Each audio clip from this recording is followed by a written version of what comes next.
Jason Kaplan, the one of the producers back there. Jason Kaplan is an asshole. Jesus. Not only is he a fat piece of shit, he's a know-it-all fuck who likes to stir up shit. Every time I hear him speak, I want to crush his skull with a baseball bat. Have another party for your cats, you faggot. I think this is one time to petition the fans to voice their opinions and keep this asshole off the air. I guess Jason was on the wrap-up show. He's on a lot. You know what happened, Howard? They were particularly upset with him yesterday because he was talking about what a bad father Scott is for pushing his kid into music, and people were getting pissed. 6 months ago, it came out that Scott was using the studio after the show was over to mix music, and Howard screamed at you on the air. Don't use your work time to mix your son's band. Wait until after your shift is over. Which I was. Well, that's not what it sounded like when you two were arguing on the air. You were doing it at like 12, 1 o'clock in the afternoon. Hey, Scott, so what happened? So you bring in blank CDs from home. Of course. And give them to Casey? No, did you? He also brought in a generator to plug the machine in. I used the electricity. That's right. I used my own electricity and my own blanket. Scott's like the opposite of every other parent. It sounds like your son has moved on to try and get a regular job, and you're pushing him to pursue a music career. Well, because, I mean, we think that he's got a lot of talent. So we don't want to see him, maybe someday in the future go, you know what, I should have not given up. I should have explored all my, talents and done what I could. He's a great writer and he's a great singer. I don't want him to just give up. This isn't what he wants, dude. Like, why are you pushing it so hard? I know what my son wants. But if he's not working on it, then why are you? Let me tell you something. My son wants it to be handed to him. He wants somebody to come up to him and say, here's a record contract. Well, isn't that what you're doing in a sense? I mean, you're doing the work for him. I'm trying to help him. I'm trying to, You're handing it to him. I'm not handing him anything. You're handing him labeled CDs? I know that. You just said 5 minutes ago that, you're the one kind of pushing this. You just said I'm now pushing it because he came back to me with new stuff and new material, and I don't want to see him go, all right, you started again, don't go back and forth. There's Either no you got to do it between you and those women that take their kids to those beauty pageants when they're little. Yeah, did you hear that whole thing? I heard some of it, and you know what? There was something a little disturbing about it, but I think Scott explained it away at the end of the show. He said his kid wanted to give up music, but he was pushing him to keep in it. Yeah, and that's even weird. And then also a lot of people wrote me and said, why didn't I get angrier with Scott about the fact that he's using company time and using interns to make labels for his son's CDs. And the thing was, I just didn't want to waste a lot of time on the show yesterday. We were so busy with it. But, basically, it does disturb me. And from what I hear, Scott's been doing this for a long time, having interns make labels for his son's CDs. And that means Scott's not busy enough. That's all it means. It means that, we've got to find more for him to do. I heard this yesterday, and, Jason and Ralph were being really hard on Scott, man. I mean, it's like they what I didn't like about it a little bit is they were insulting his kid a little bit. Oh, I shouldn't do that. They were Ralph was calling him his dopey kid, and that's not right. First of all, Ralph's never had kids, and Scott is a guy who loves his son. But Scott, I did hear some of this, and I think first of all, I haven't ever had interns doing labels or any of this. Gary, give me the truth. No, never. Not from what I hear. All right, well, I don't know what you got. They've all asked to be in the intern protection program, but they've all squealed on you, Scott. Really? Yeah. They're all scared shitless. They're all scared shitless. Yeah. Right. You bring in all of those interns. But they can't because they're afraid of you. What did they say, Gary? That Scott's been doing the labeling thing forever and been working on his son's music. Not that for many semesters. Not that it's all that you do. First of all, this is the first time he's recorded anything in years. So I haven't been doing anything. This is not the first semester that people have been asked to work on. First of all, one of your old interns reported to us that you spend most of your morning working on your son's website. That's number one. We know everything that goes on back there. No, I don't work on my son's website. I don't do anything on my son's website. I don't have any access to my son's website. They all came forward. All right, fine. There's no hiding it. Some of them are lying. Could you work on my website? Was this the first time you had your son's labels being made, or were there other times? The first time ever here. By an intern? Yeah. No, by anybody. By anyone. Who cares who did it? No, I've made them myself. Oh, you have? Yeah. I've never had an intern make them. That's even worse. I mean, you're on my own time. Oh, I see. Not Why is it so important again for your son to be a rock star? It's not important. I mean, you're a stage father. See what Scott said. What Scott said yesterday. This is the part that everybody thought was a little strange. I mean, Scott's trying to be a good dad, but he said that his son is lazy when it comes to the promotion part, and Scott's sort of job is to push him. And everyone was sort of like, well, if your son is lazy, maybe it means he doesn't really want it. and you should just let it happen naturally. He's like, no, he's got the talent. I have to help him do it. The way I explained it away.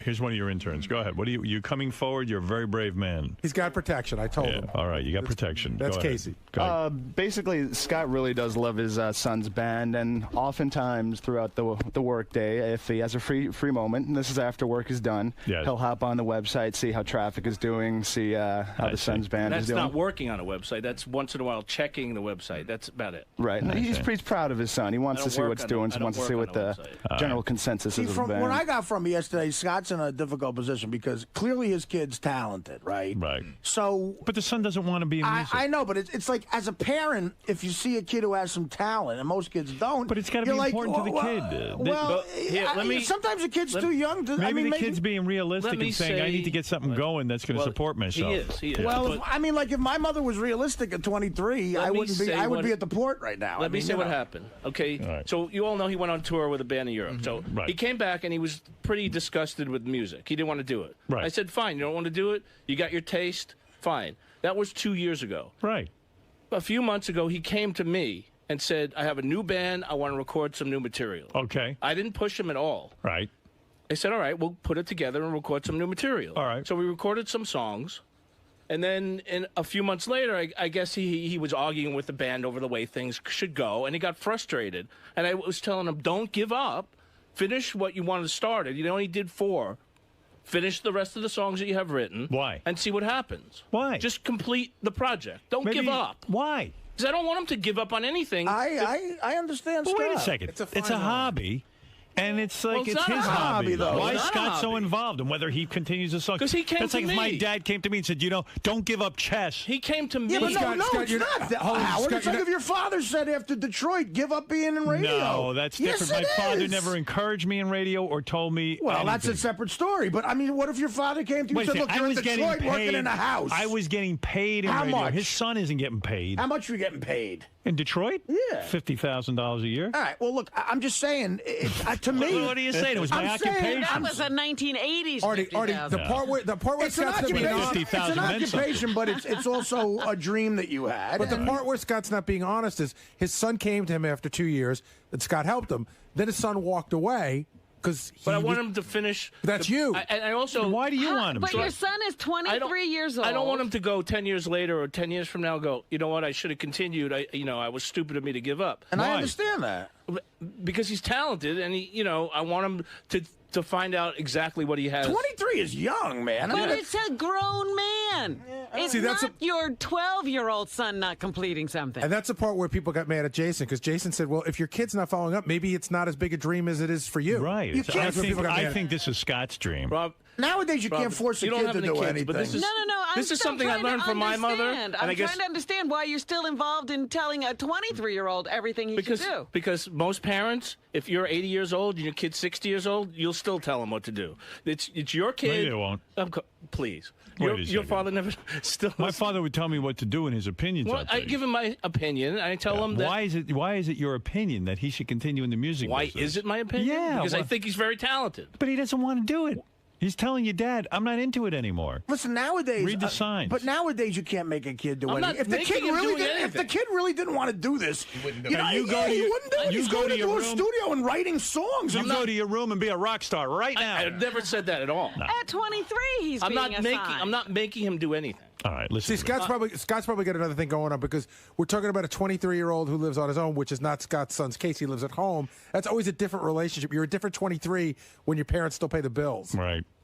He Well, needs to, definitely. well, what he's trying to say to his father is, I want to get the fuck out of your He house. needs direction. I need a job. I can't be if you're going to keep me infantilized being a make believe rock star the rest of my life, I'm never No. going to be able to get out of your See, house. I He's told going to school. I Right. mean, he's learning. What's he learning? Computer technology. Good. He's going into that area. That's smart. He's going He to graduate. hasn't given up on that. He's going to graduate at the end of the year. He figured out this is what he wants to do to make a living. And I said, you could keep doing that. You could do music on the side and see how it goes. You don't have to. I mean, you could keep writing and keep trying to perform.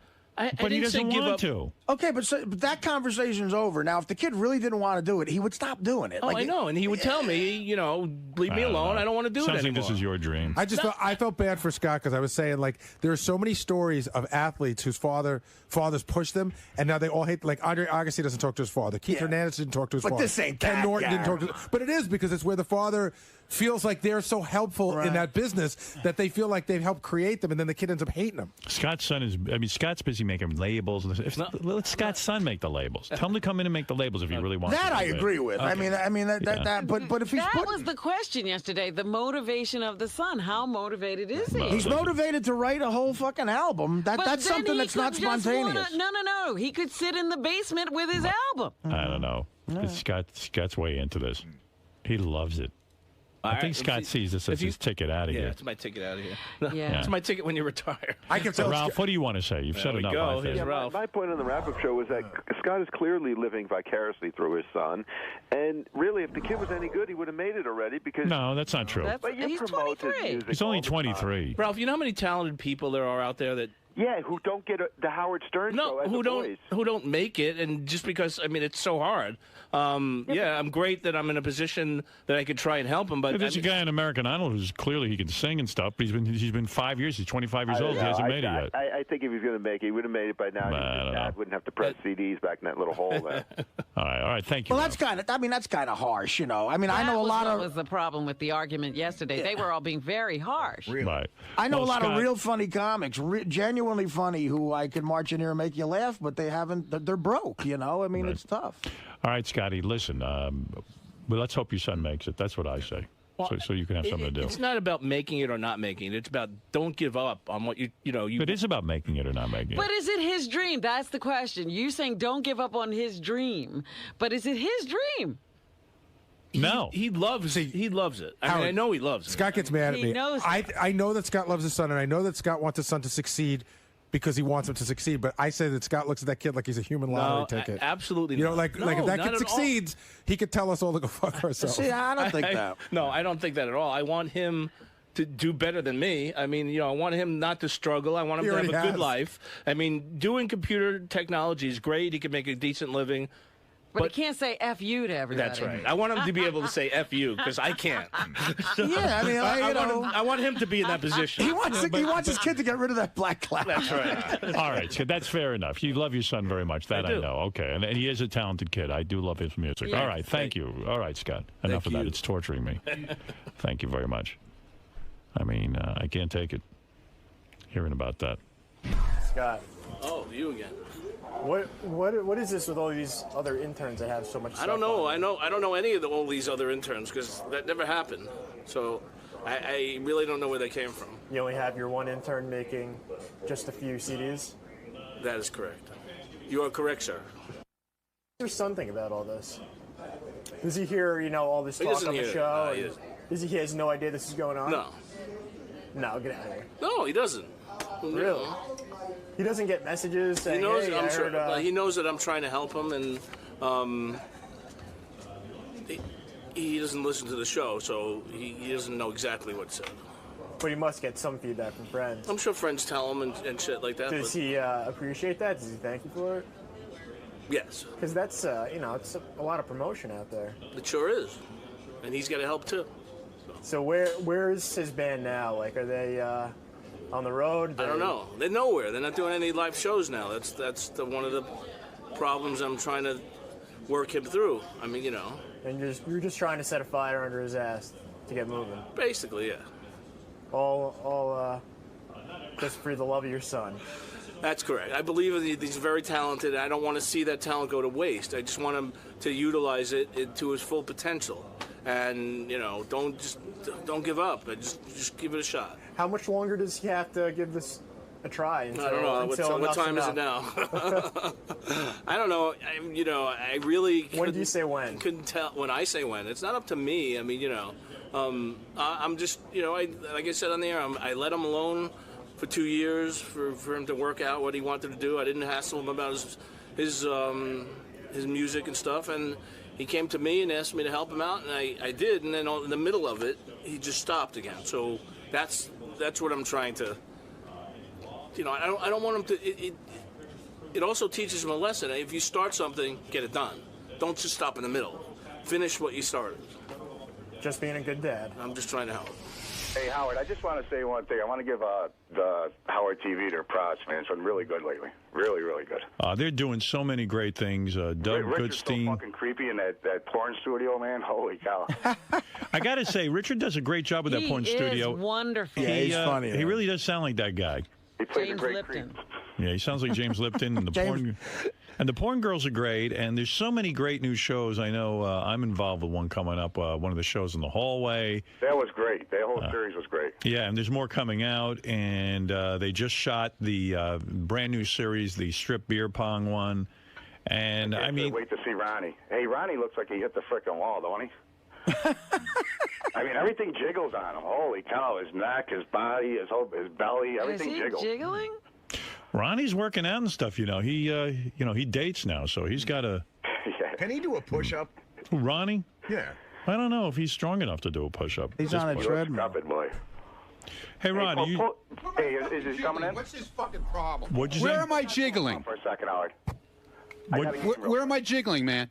Keep your headphones off for a second, Ronnie. 1 second. Take them off. Take off your headphones for a second. For what? I don't know. What? I got a quick game. Go ahead. Okay, are they off? Take off your headphones. All right. Yeah, they're off. All right, listen. From the second he starts talking, under or over 10 seconds before he says, "What's your problem?"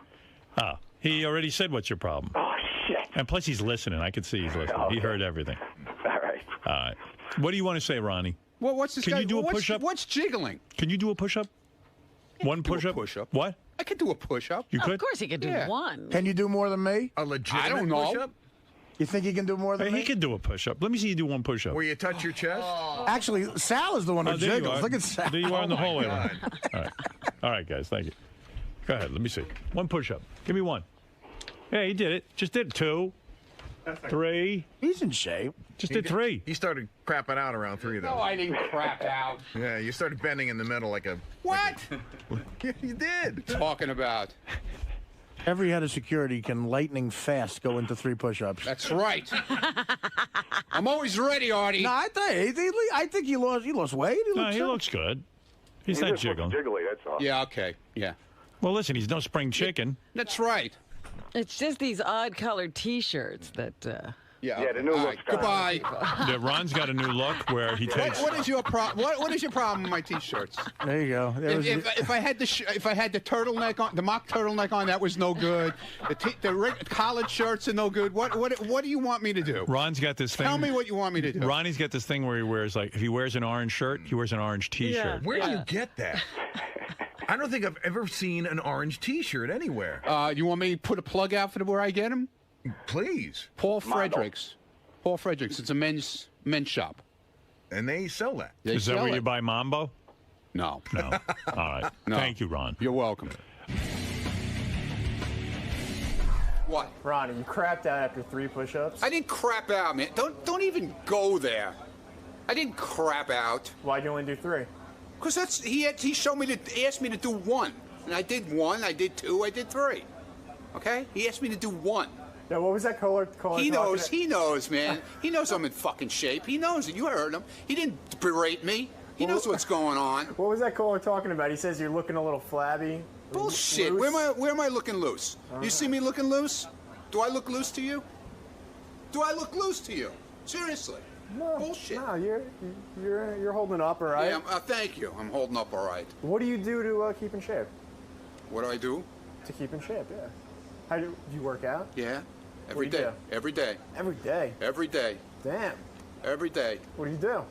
Treadmill, weights, bike, dog. How much do you dog? Yeah, I run with my dog on treadmill. My dog, you know about my dog running on a treadmill. Yeah, we know about Yeah, me and him we run together. How much do you bench? Oh, 3,000 pounds at least. 3,000? I don't bench, dude. I work out the curls and a little bit, I put 60, 70 pounds on. Get those biceps going. Yeah, a little bit here and there. Just nothing. I'm not fucking Charles Atlas. You don't even know who Charles Atlas is, but the guy with the world on his back. There you right? go. There you go. See? I'm not trying to be Charles Atlas. I'm trying to keep in shape, man. Just trying to be Ronnie Money. That's it. That's who I am, man. All right? Is that good enough for you? That's good enough for me. Good. Thanks, have a man. nice day. Can I leave now? Go ahead. I'll see you around. Flabby. Come on, man. You're bright. Bustle. He's got a posse with him? Got a posse. This dude's pretty funny. If you say so. Not as funny as you and I, but he... See, you're getting sarcastic again. I'm not being you sarcastic. motherfucking sarcastic. Shit, man. Man, you're painting me the wrong way. Bitch today, man. You're painting me as Let's bring Cat Williams in. Maybe he'll be more interesting to talk to than you. What's up, Cat? How are you, sir? Good, how are you, man? I'm excellent, thank you. I like that skull, man. Angry that you guys left. Appreciate it. Feeling in that kind of mood. So what's going on with you lately, man? What No, nothing. Sitting on the couch twiddling my thumbs. And you? Just holding the camera. Yeah. Right. What's going on, sir? You all right? So you're looking forward to talking to Howard today, or what's up with you and him? What's up with us? Yeah, you like him, or you a fan? Well, of course I'm a fan. Hey, I'm a prude. I'm hot. I'm hot. All hot people have to recognize other hot people. Howard Stern's been hot for how long? Yeah, 2 decades. Yeah, that's a long time to withstand heat in any genre. Cat Williams is one funny dude, and this guy, he uses the N-word a lot. I bet you he doesn't want to see the banning of the N-word from comedy clubs. Yeah, I would like to know how he feels about the Michael Richards controversy. Let me play a little Cat Williams. There's Cat There anyway. he is. All right, I was going to play a little Cat Williams to get everybody in the mood, but... Cat, is that a true story that you actually got shot outside a club and you weren't even involved? Yeah, every single joke is the absolute truth. It's the real deal. Yeah, there's no jokes about being a squirrel or none of that. Where did you get shot? In what part of the body? In my thigh meat. Wow, you're lucky. Yeah. I mean, you're lucky to be alive. Yeah, but I was unlucky to be shot. Right, that's true too. You know, so it had to even out. It really sucks when you're minding your own business and you get shot. You don't mind, at least, if you're getting shot. I always wonder, though, about the people who stand around looking at trouble. Well, see, the thing is, you never know. By the time you find out it's trouble, like there's a very small space in between that's trouble and the actual trouble. Really? Yeah, sometimes you catch it at the tail end. Like, you don't know they've been arguing for 30 minutes. You just walked out. You're not really aware of it. Well, that's how the police shot, somebody 50 times. Well, yeah, these things happen. Things happen in the course of seconds. It gets crazy. Yeah. Things escalate. But I seem to be able to get out of town before the trouble really goes down. That's a good thing. You've been lucky so far. I see people looking at each other and I can say, I'm out of here. Yeah, I know. You and I are pussies. We run immediately when there's trouble. Yeah, but pussies are the ones that are around to tell the stories. That's true. Let me tell you what happened to this brave guy. You talk about the N-word. We always are fascinated. We say you use the N-word in your act more than any comedian that we can think of. And when we heard about the band the other day they're trying to enact, we were thinking of you, and we said, your act is gone. Now, when you probably panicked when you heard about Michael Richards using the N-word at a club and Jesse Jackson calling for the end of the N-word being used. I mean, I couldn't believe that they called Jesse. Why would you call Jesse? Jesse's busy with Hymietown. It's the last guy you should call. I mean, doesn't Jesse have other things to do? Like, first of all comics are wrong that are bashing him. Right. Like, they're not thinking about the craft. The comedy ground is sacred. That's why you are a comic, so you can say whatever you want to say. So you can talk about the intricacies of an open vagina for 30 minutes. That's the forum for you to do that. For you to, I mean, what are you talking about? He said nigga in front of black people. How more gangster do you want him to be? I'm mad when you say it and there's none around. Right. Don't you think, though, that Michael Richards is a guy who probably doesn't have a real good act? He's probably not that funny on stage. Have you seen him on stage at all? Yeah. You have? I think this is one of his best sets. This was the funniest he's ever been. He's never had a set that the whole nation talked about. I guarantee you that. Do you know the sales of Seinfeld have actually gone up? Why wouldn't they? Right. Well, I mean, if Jesse Jackson called for a boycott of Seinfeld. It didn't work out. Okay, let me explain something to you about the relevance. I love Jesse Jackson. Okay. But when's the last time you saw a march? I mean, niggas. Come on now. Nobody's really following Jesse Jackson anymore? I'm saying, like, I would listen to Condoleezza Rice first. Jesse's not your leader? Jesse can't call I a march? understand what Jesse did, and I understand his importance in our community. Right. But He's not that for relevant. this. Not for this kind of This stuff. is not what you call Jesse for. You call Jesse when there's hostages. You know what I mean? Overseas, Right. you call him to get hostages released. Right. You don't call him because a white dude said nigga. But do you think the outcry is relevant? I mean, the other day we played Whoopi Goldberg on Hannity and Combs or something, and Whoopi didn't know what to say. She said she can't comment till she really thinks this whole thing through. That's because that's a real comic there. There is a dilemma. Am I happy he said it? No, of course not. But you don't want to see... by obligation, I have to hit him when I see him. Right. You like, hit I him, have you to. have to hit him. You have to beat him. Yeah. I don't have to beat him. Right. I just have to hit him. But like, you'll defend his right to say it. Absolutely. Right, I understand. When you say never in the history of niggerdom... Yes. Has a nigger, blah, blah, blah, blah, blah. That's why now Paul Mooney, who I know and is a friend of the show, he says he's dropping the N-word. He's giving it up. Okay, that is the funniest thing I've ever heard. And of course, I respect his right to choose. I just think it's funny that you've lived all this time. Like, all this time you've lived and you've been a comic for 25 years.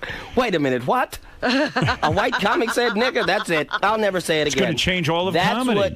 He said it hit him in a way it had never hit him before. For Pryor, it was going to Africa. Right. For Paul Mooney, it was Michael Richards. Kramer. Yeah. Well, you know, I don't believe Paul. Whatever saves you. I believe Paul will be back to using the N-word within a month. I believe it's an addiction with him. Yes, and he's that funny as hell with it. He's going to fall off the wagon so hard.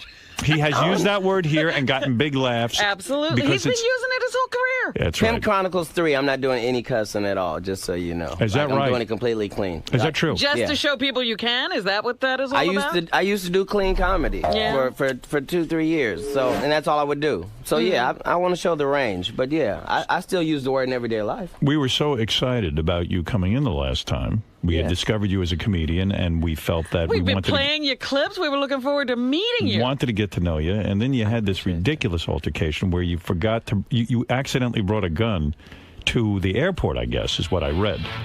That's an interesting take on the story. What happened? What happened? Well, it's a federal case, so I can just tell you so much. Right. But, What, are you a spy? Or No, well, it's a federal case No, it's a because federal case, so anytime you get caught with a weapon in an airport, you know. Yeah, it's If federal. there was a weapon.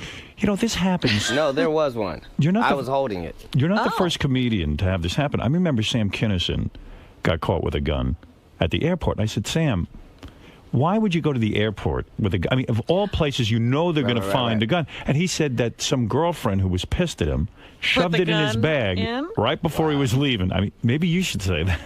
No, my story is understand. worse. What is your story? My story is worse. Like, you got to understand, we actually checked weapons that day. Like, went through the real procedure and checked weapons. Like, we already had done that. So, this weapon, we went to the range right before we came to the airport, the whole staff, and this was an inoperable gun.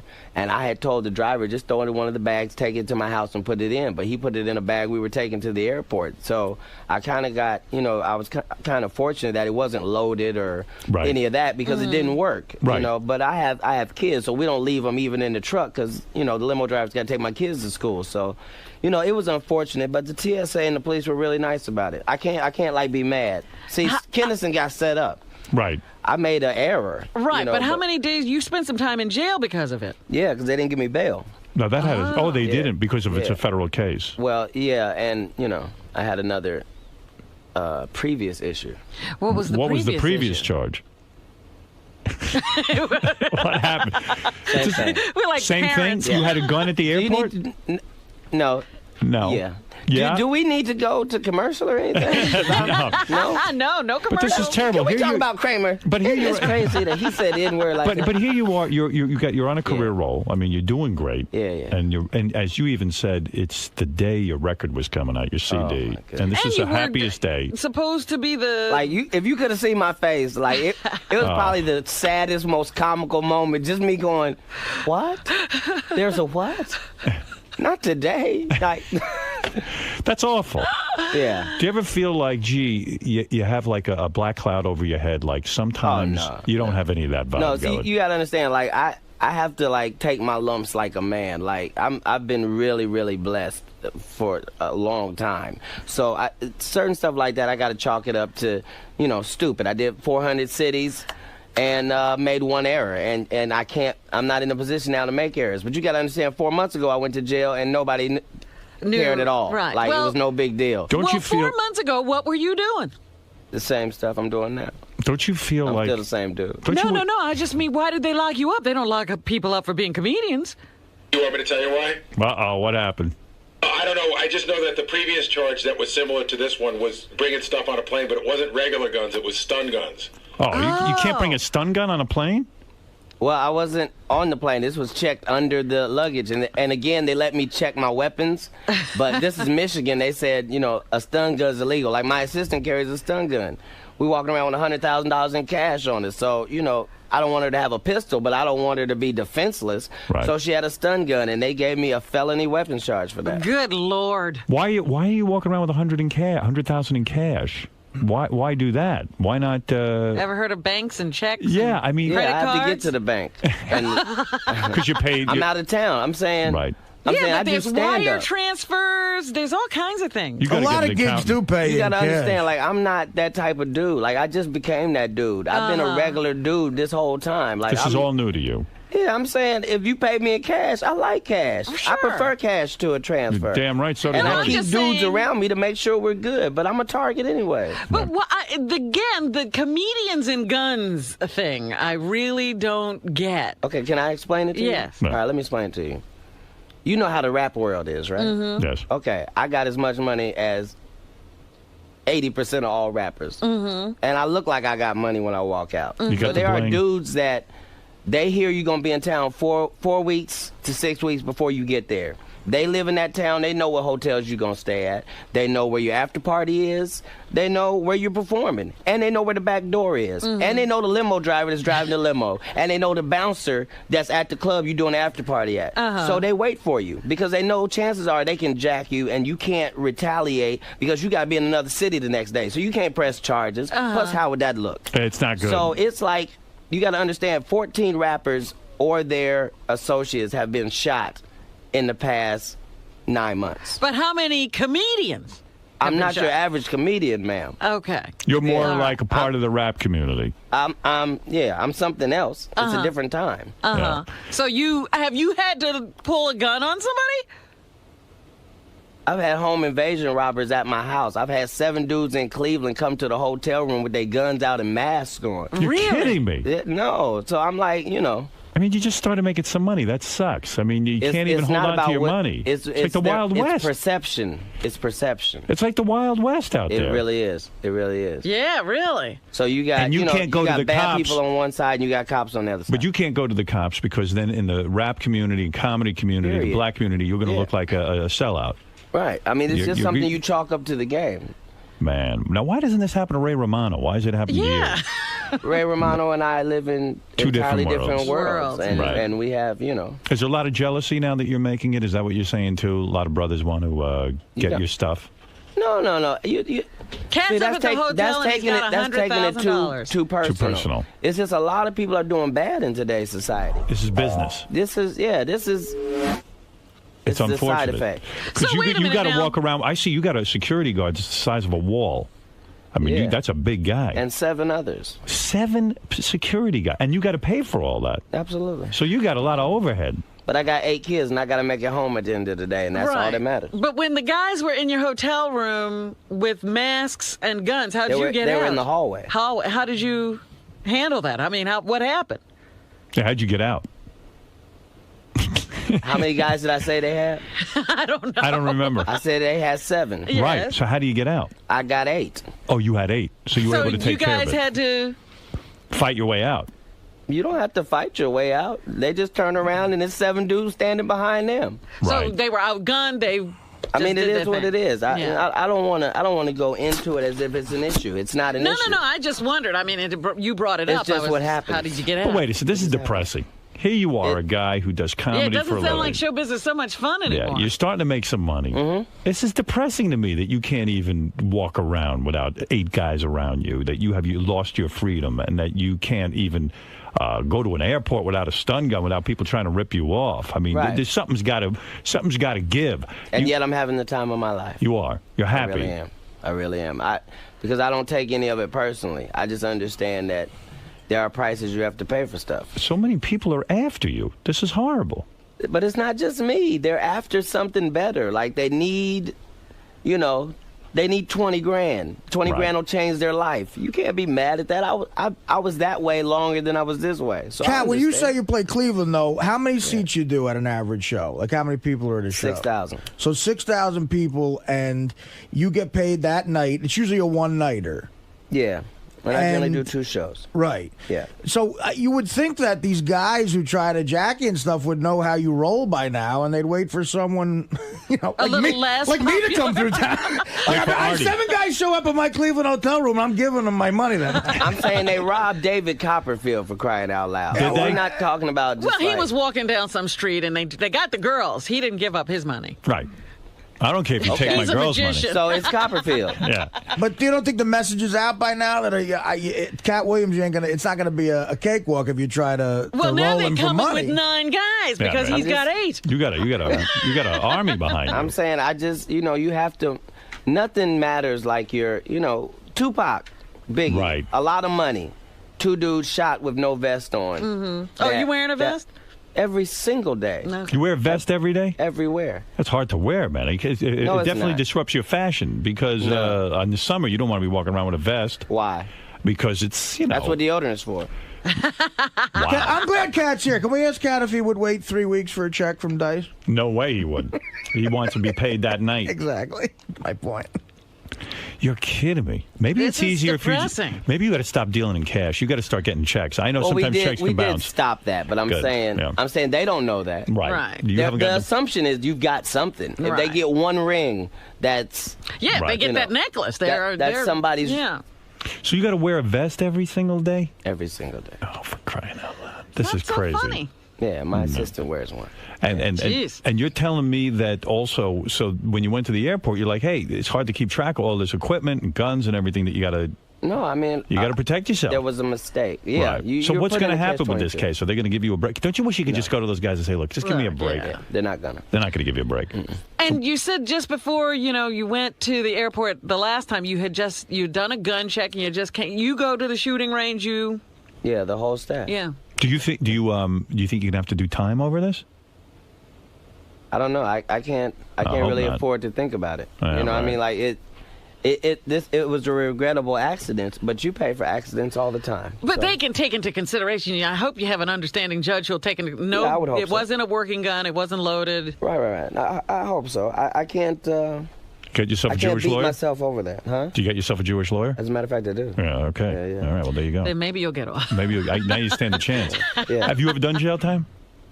Not as much as this could be. Wow. How much are they saying you could go away for? Come on. Really? 3 to 5. Oh. Yeah. Oh. Yeah. Ooh. This is depressing, man. Let's do the sound effects. Oh. Robin's good at 3 to sound effects. 5. I wouldn't last a day in jail. I'd get you my would. ass raped. No, you'd be fine. Yeah, you'd I be can't there. fight. You'd You have a could last home, a a day. family, and a house with a picket You're fence. big. I mean, like, people want to I'm a skinny motherfucker, though. Yeah, but they want to talk to you. Yeah, maybe they'll talk to me. You might have to pay some bails or something. Man, doing time, man. That's scary. We have a friend that just did a year, and he was miserable. I mean, it just was horrible. If anybody at home wants to know what jail is like, just go to your closet, go in, shut the door. Stay there for 5 hours. That's what it's Not bad, right? Yeah. Yeah. Yeah, by the way, for Cabby's benefit, Cabby's going to have the money at the end of that night, not me. Right. Yeah. Okay. Yeah. Put on your bulletproof. I won't have any money. I'm looking for Artie. Cabby will have the money that night. Although I'll tell you what, you got some big guys around you. Everyone, that was the talk when you showed up here, and everyone was looking in the green room. They were like, "Holy shit, this Yeah, guy I didn't Cat's see got the entourage. you got big dudes." I got a bodyguard. I think he's 64 years old, and you should see this guy. Probably terribly efficient. I wonder what the hell. Ronnie, I was talking about your bodyguard situation the other day, and I said, yeah, when I finally Ronnie's met... like mafia, though. Like, Please. Ronnie can be 64. He's pretend mafia. Ronnie's an old Jew. But how do you know? You know, because as soon as you walk in, he's like, how you doing there? He better be connected. How you doing this? Look here. You need to sign this paper here. I know. But I was telling you go rest with the fishes. When I met Richard Pryor, he was already, in his, late 50s or whatever. And he had the oldest bodyguards, and you knew they had been with him forever. Right. But these guys weren't stopping anybody. Yeah, he was probably they probably had guns from the Civil War. They probably shot you first. They had like those, you had to get a musket. Right, you had to tamp down the powder and the whole thing. You wait 30 minutes to see what happens to you. Let me load this fucker up. I'm going to shoot you. Randy, you're on the air in Paterson, New Jersey. You're on with Kat, and let me plug your CD at least, too. Hey, guys, where is that plug? Yeah. Kat Williams. You know. Hey, Kat. Yeah. Yeah. Kat, how you doing, dude? I saw you in that Fridays movie, man. That was the sickest. Thank you, sir. Whatever happened with that chick that was in that movie with you, man? That broad was the hottest broad in the world. Yeah, Katie Albert. You know, she was a model. White chick, black chick? What are we talking about? Black chick? She was one of the Fanta girls. You remember that? You bang her? Yeah. She was in Scorpion King. Did you bang her? Hey, guys, where is that plug? And she also did... Is Howard talking to me? Yeah. That's a bounce. That's a bounce from his phone. Right. Did you have sex with her? Who's that? The hot chick in the movie. No, of course not. You married man? No, of course not. You've got 8 kids, though. Yeah, 7 adopted. 7 adopted? Yeah. You are a wild cat. And nobody objected to your adoptions. They objected to Madonna. Why would they object? No. I'm a better parent. You're a better parent than Madonna. Yeah. Okay. Now, what do you mean you adopted 7 kids? What's all races or just black kids? Just black kids. Because I want to see a black guy adopt a white kid. You never see that. Do you have white kids or no? No. No, you didn't do that. That's yeah. I mean, I'm black, and there's a lot of black kids. What made you? I mean, that seems like a very good thing you did, that you adopted these kids. I try to do as much good as I can. Like, not just for. I'm not saying for other people. I'm just saying for me. You know what I mean? Like, you say stuff when you're not famous, like what you would do if you could just get a break and some good things could happen to you, and then you got to live up to. But how do you have time to take care of all these kids? You're on the road all the time. That's all I got time for. The rest of this is just for that. What's the age range? 18 months to 11. Wow. And do you have nannies and stuff that watch these kids?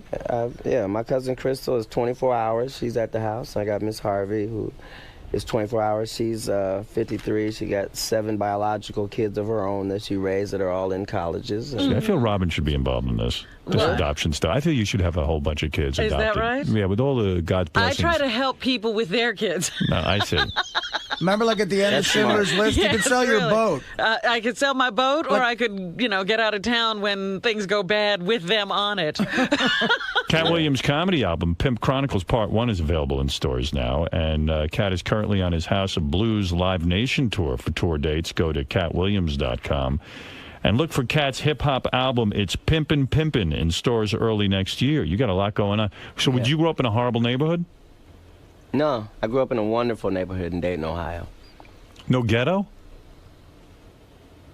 We thought it was a ghetto, but, in Was it a comparison tough to the neighborhood? stuff you see in New York, no, it wasn't a ghetto. Huh? Was it a tough neighborhood? We thought it was. Yeah. In retrospect, no, it wasn't. Really? They thought they were living ghetto, and they weren't. Of course, I've been to Haiti, so there isn't any ghettos other than Port-au-Prince. Like, Right. the rest of it is a cheap knockoff. So things are going well for you, man. Yeah, I'm happy for you. I mean, they're wonderful. Like, they're really wonderful. Right. Like, you don't expect the comic to sell 1 million ringtones. No. Like, you know what I mean? Yeah. On a 70% cut. Wow. What? Nice. Come on. That's unheard of. So I don't complain about whatever's bad. What does that mean, a ringtone? Like when the phone... I know people tell me about a guy's these cell ringtones. phone Ringtones rings, are hot. and it says and it's you going, in the history of niggerdom. Nigga, pick up the phone. Nigga, pick Something up the phone. Yeah, like what- that's a ringtone. That's what you hear when somebody calls you. I would You hear love that as a ringtone. You going to the niggerdom. Give me $3. So wait, you get $3 for every one of them? So you got $3 mil They off sell of them for $2.99, and you get a portion of that. But generally, it's music, so you got to pay a lot of people. It was just me talking. So can I tell you something? Yeah. I've had about 1 million companies come to me about these ringtone things. Well, it sounds like very you got lucrative. you two have fan bases that could probably. But I said. You would be the biggest of all time. But I'm different than Kat in the respect that I got a sort of a different career thing going, and I feel like between satellite and Howard TV, it's like we sell enough stuff to the audience. You know what I mean? But this is like a different thing. It really isn't. I know what you're thinking. Like you're ripping them off with like a beer mug or something. It's a fan of yours going, I want Howard saying, hey now on my phone. I don't know. It's almost like a favor. Seven you know what I mean? figures. Because I buy ringtones. The people I like. How do you download that onto your phone, huh? Yeah, I mean, it's like if Gilligan's Island, if the theme song from Gilligan's Island makes you laugh, why not give yourself an opportunity to laugh 30 times a day? Every time somebody calls, it comes on, and you laugh. And See, you this need is that. a generational thing. We're not into the whole ringtone No, but a kid my age. What are you saying? I'm an old fart? Yeah, that's what I'm saying. All right. A guy my age, I'm 39. I went to the Who concert with this guy, 39 years old. Yeah. And he's got Who Are You by the Who on his thing. The Who gets paid for that. They do? Yeah, sure. Yeah, absolutely. How come people just don't rip that off? Remember, we started playing those David Lynch ringtones. I Like to Kill Deer is That's a good ringtone. I want that. Now, I'm looking at the bling on you, this ring you're wearing. I mean, a ring like that's got to be $1 million, right? No. What? Look at the size of that Don't rock. say it. Have to be 10 guys in Cleveland why and are mask. you doing that? What do you mean? Because he's already got problems. What do you- no. These are Swarovski crystals. No, but I mean, you're wearing a watch. I don't know how many diamonds are in that thing. I mean, what does that watch cost? Is that $100,000? No, I can't spend that on a watch. It looks like it's going to cost me $8 million to get these kids in a crappy college. Right. Yeah, so. I can't believe the responsibilities you're taking on as a young man. I mean, that's a now, lot. are these all official adoptions, or are these... No, they're the play ones. No. That Some black men people- are famous for. No, you know how families are. They take in a cousin, a nephew, or whatever. No. These are Department of Children's Services. Really? Yeah, this is They all call him Dad, if that's what you're asking. No. I just wondered if he actually went to the social services department and filed all the papers and did all that. And you have one biological kid? Yeah. And now with the... See the special one? No. No, shoot all the kids he the feels same. special. rules all over the over all No, the other kids. everybody knows he's special. Like it's unsaid, you know. Right. How old's he? 11.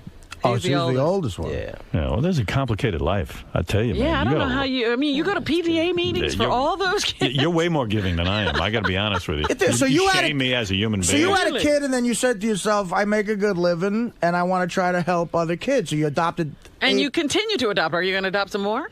No, I'm done. You know, I could tell. You the know thing all is, their I don't names? do cocaine. And you have to look at the autobiography of great comics. And if you're trying to be a great comic, you got to understand there are certain pitfalls that you could fall into. Like almost everybody's falling into them. So I'm just trying to subtract and keep myself focused. Like I got other stuff I got to do. Like I don't, And you know all the kids' names and everything. Yeah. That's good for you. I like that. I forgot I was supposed to get credit for that. You get extra I'm going to credit. remind him of that. Hey, in all seriousness, I'm having trouble understanding something. Kat, why with the guns and you sort of make yourself a target with like 90 guys and all the flashy jewelry and all this stuff. Like why don't you play it down a little bit and maybe you wouldn't be a target if that's the problem. Like why can't you guys stop with the guns? Right. You're absolutely right. I could play it down, but that's not what I'm in it for. Yeah, but what sorry, go ahead. I'm just saying that's like telling the dude that's got money, like, don't get a Bentley because people will steal it. Yeah, but get the Bentley and drive it to a nice neighborhood where you're not going to get jacked or something. Like I saw this picture of Jennifer. My Aniston fan base is not in. My fan base is not there, sir.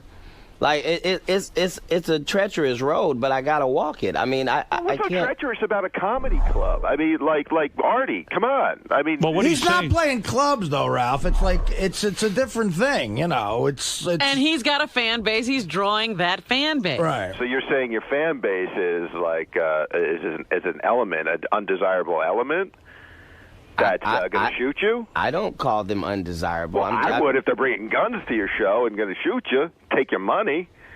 Well, whose shows do you think there aren't any guns at? I mean, it's just a different element.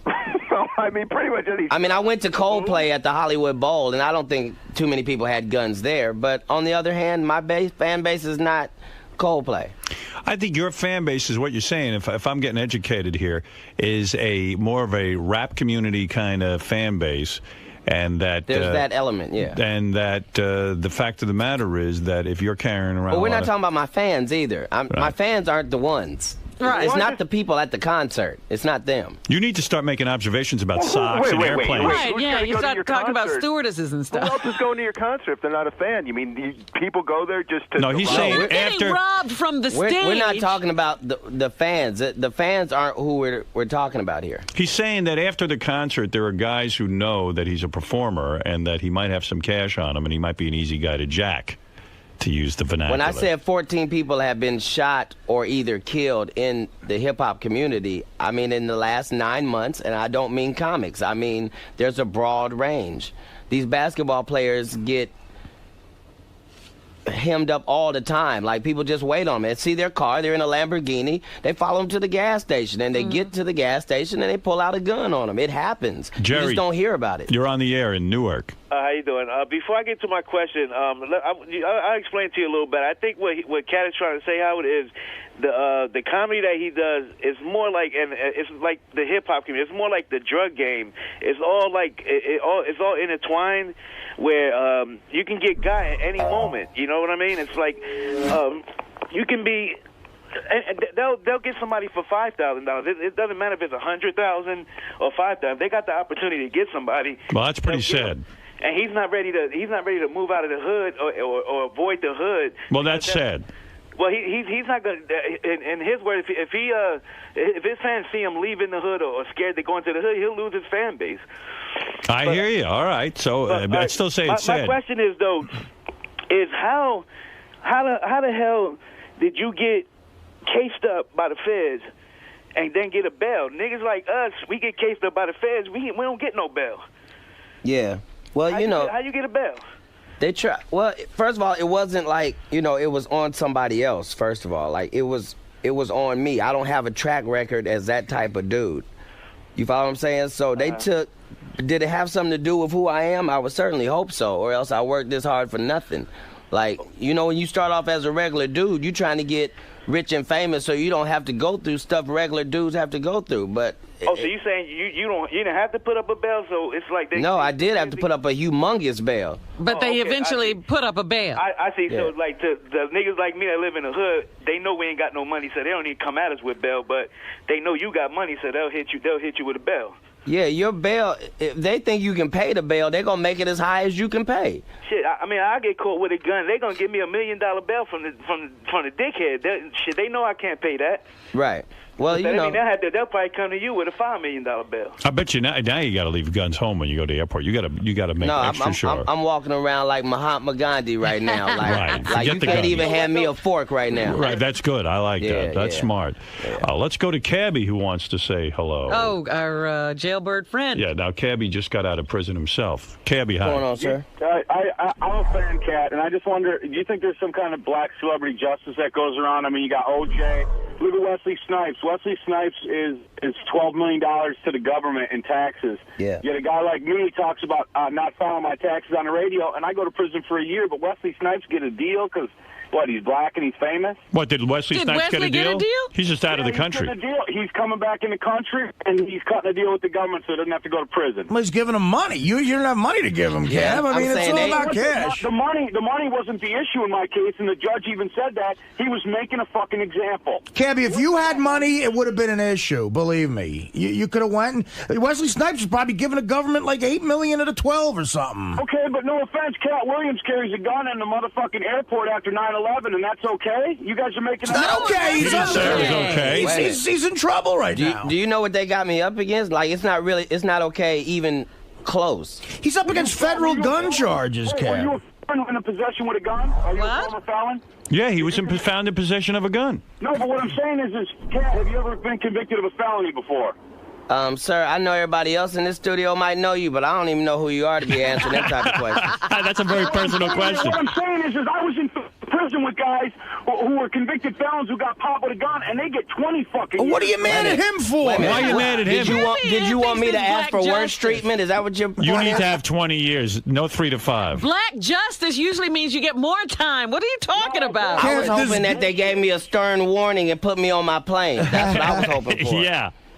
Cabby, it's true you went to jail. I don't think Cat's saying Cat has a very real possibility of going to jail. But Cabby's trying to make it like there's a special justice for black people and they don't have to do time. There's green justice. No, this is That's the special craziest thing I've ever heard. This is special justice for black people. I don't know. That's, Yeah, you did you always see get a who break. was in jail with you? OJ got OJ.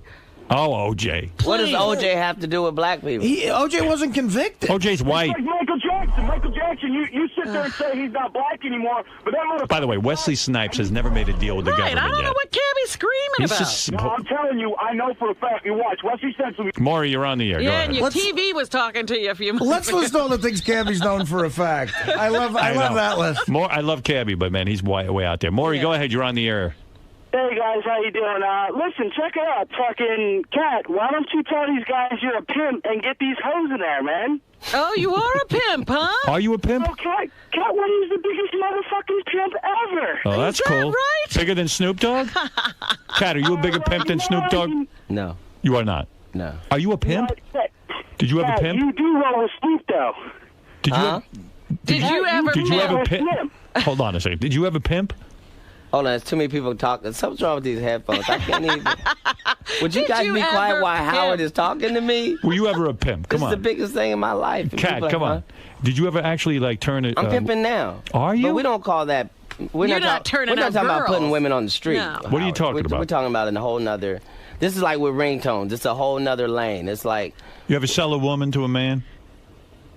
No, I've sold a couple people for stuff, not just women, What are you Wonder what the talking hell about? you're into. What are you talking about? Yeah, what are you talking You're about? selling people? Aren't we all? Yes. You selling your voice right now, Robin? I'm That's selling pimping. my voice. It's people I'm right now selling my digging voice. dishes listening to you. Right. You're a pimp. I'm a pimp? Yeah. How I you never get these? know. How you get these so-called bitches to work for you? How does that work? No. You're talking antiquated now. You're Am talking, I? yeah. Are you talking about That's not what we mean when we're talking just about about getting pimping. paid? Absolutely. All right. Strictly in financial terms. All right, but you're not talking about you ever like Because I'm going back to the social services now if you're pimping. Have you ever been a whore master? I don't know what you're asking. All right, that's Some right. of this lingo is throwing me. Kevin, you're on the air with Kat. Go Robin ahead. gets all the terms. Pimpin'. What's going on, Pimp? You good? I'm doing good, man. I'm calling from Ohio, also Toledo, All right, Ohio. And I then. just want to let you know. Go I thought Buckeyes. you was, thank you. I just want to let you know that I think that you're one of the best comedians I've ever seen. I appreciate. That's saying a lot, sir. I appreciate Well, that. that's great. That's no problem. All I right. needed a call like that right now. Everybody be cool. Hey, and tell them fools to quit asking you all these crazy questions, man. Yeah, I know it's getting bad. I think it's my fault. I should have clammed up from the beginning. Well, why is that crazy? We're We're interested just in. asking. Cat was arrested before he could get in our studio. Yeah, he was almost here. I can dig it, but it just sounds like there's a little tension there. The cabbie sounded like he was really upset. Cabby's, a little out there. Cabby's bitter. He did a year in jail, Yeah, he's a bitter cat. And he thinks that everybody's doing less time than him. and he's trying to make it a racial issue. Yeah. Well, I tell you what, Cabby, it'll be all right. And Cat, you keep strong, man. Keep strong. All right, there you go. Well, Kat, I want to congratulate you on your comedy album. We play a lot of your stuff around here. appreciate it, sir. And we I are really big do. fans. And I'm sorry you got to walk around with a bulletproof vest and 8 guards. I'm I worried. really am. Okay. I'm sorry for you. Yeah, I mean, I'm going to be worried about you when you go out there. Yeah, we're going to worry about you. I'm getting ready to buy a island off the Dominican Republic. Is that I right? wouldn't worry about it. It's okay. It's all right. Well, just as long as it's off the Dominican Republic. Yeah. I just got to get there privately. I was going to ask you if you were a millionaire, but we better keep quiet about Yeah, it. really. Cat Williams' comedy $20,000 album, a year. Pimp Chronicles, Part 1, is available in stores now. He's doing very well because he's a funny guy. Yes. And Cat is currently on his House of Blues Live Nation tour. For tour dates, go to catwilliams.com. And Cat is spelled K-A-T-T. 100 cities. We'll be close to you shortly. Yeah. All right. And be careful when you go to the show. Everybody just suit up. And you know what I mean by that. Yeah, I don't know whether to tell you take your gun or leave your gun. I don't know. I'm taking my gun. Look for Cat's hip-hop album. It's Pimpin' Pimpin' in stores early next year. Listen, every man likes to go to the firing range. I certainly understand that. I'm there. I go. Yeah. Oh, yeah. It's a great Pop, pop, pop. Yeah. That's right. You know I like that. I know What are you those like sound that. effects? Anybody else hear that? Never heard that? Anyway, Kat, thanks, man. And I really do hope this whole thing works out okay for you. What? I'm sure it will. Oh, the yeah. charges. I forgot. I Yeah. feel awful if you were in jail. What a waste. Oh, what a horror. Yeah. I don't want to even think about it. How do you make me laugh about that? See, that's awful. No pussy for 3 years. That'd be rough. Yeah. Somehow I think I've. Yeah. You can get pussy. I'm gonna get more. Can you? Yeah, you can. You can. If you can get That's good to heroin, know. you ought to be able to get. You'd think, wouldn't you? You got.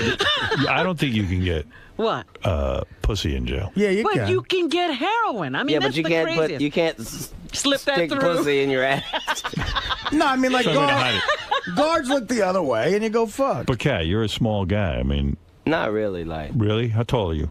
Like I'm scared. See, you don't want to fight me. Like I'm scared. Like immediately, like, no matter who I'm fighting, I'm scared. Will So, you fight back if a man punches you, or will you just crawl up into a hole and hope for the best? No, I'm gonna let him pull his penis out and everything. Oh, You really? you get right to that point, sir. Yeah, you almost have it in. Good, I'll take that.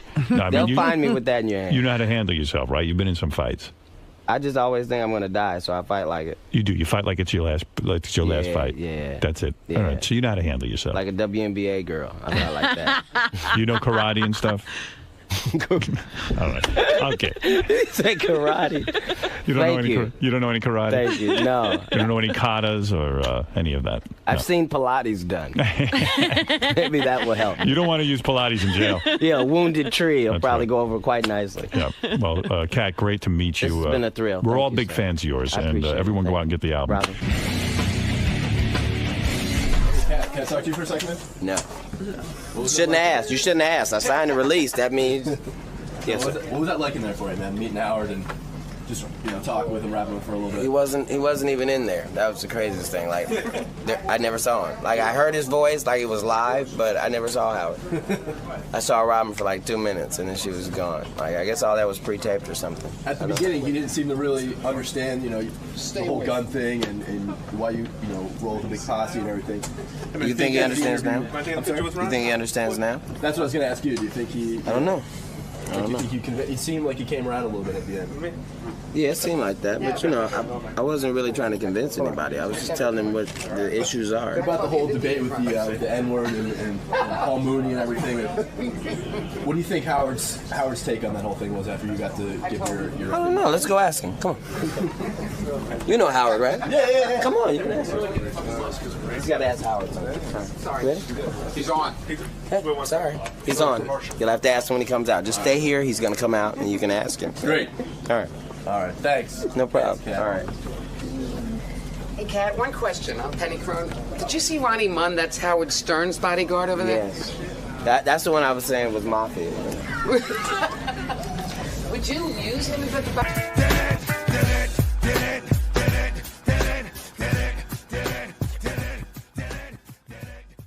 What?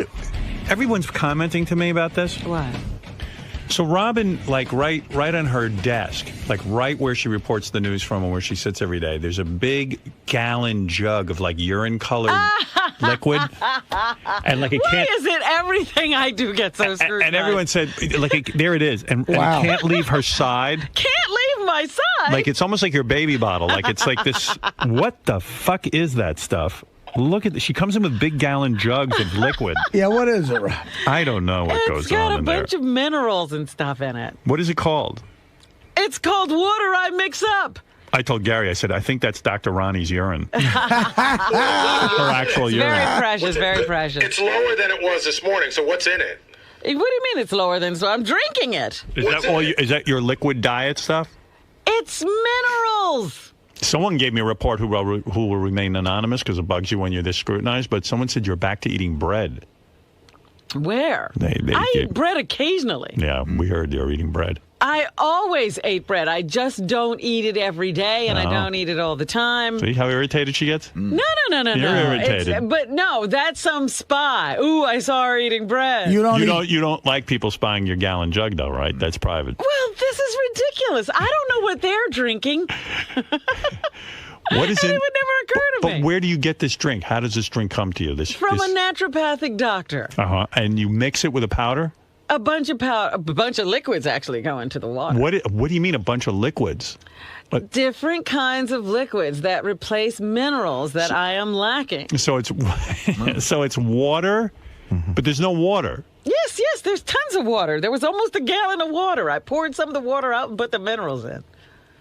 Do you understand, Artie? No, I mean, don't ask me about minerals. What is... So what else is in it? I mean, exactly. What's... Yeah, I couldn't how do tell you you make the it? names Like, of these where did things. you get this jug? Where did you... I got this jug from a supermarket. It's just Right. distilled water. Right. And you emptied the distilled water. I emptied some of the distilled Right. water. And then you put in what? I put in little tablespoons of these different minerals. In liquid form. Yes. And where do these... And some Active C and some others. I don't know. It's just a bunch of stuff. And who told you how to make this drink? A naturopathic doctor. Not Dr. Ronnie. No. Wow. I picture you in the Eye of Newt. Yeah. It's like, what are these? It's wild what goes on Actually, there. I that feel jug. like a chemist making Right. up all this stuff. Well, Do you say a blessing over it or anything magic? No. I don't bless it. So, wow. Actually, I'm on another 30-day fast, so that's part of it. Oh, when did that start? Why? Because you have Saturday. Because you still want to lose more weight, right? Sure, and I just want to, I told you, I have a very toxic body. I'm taking care of it. You love it. You're not eating for the next 28 days. Yes. So Aren't you depressed? So No. So that's you're going to live on that drink or that maple syrup No, drink? there's a lot of drinks. I have You're going to drink for 28 I've just days. been drinking. I have shakes to drink and this to drink. What's in the shake? There are different kinds of shakes. So it's not a true fast in the sense that the shake is like one of those protein drinks? A couple of them are protein drinks. They're mostly juices. Uh-huh. That's different than the last fast. Yes, it is. Right. Wow. Let me It ask sounds like so much fun. Do you have I any? enjoy it. Do you have any? What? Nobody's over here complaining. If I give you this suggestion, don't get angry. How about 3 meals a day? I eat 3 meals a day or whatever when I'm eating. This has nothing to do with that. It's not only Seems about so weight loss. severe. It's not severe at all. It's very nutritious. Oh, you've got to be miserable during it. I don't Yeah. care. You can put up your bullshit facade. But I don't eat like you anyway. I see. I eat lettuce every day. Well, that's just not going to last. You can't eat lettuce I every don't day. even care about what things taste like anymore. Right. We'll see. Wow. Whatever. See how you want. But you're back on bread.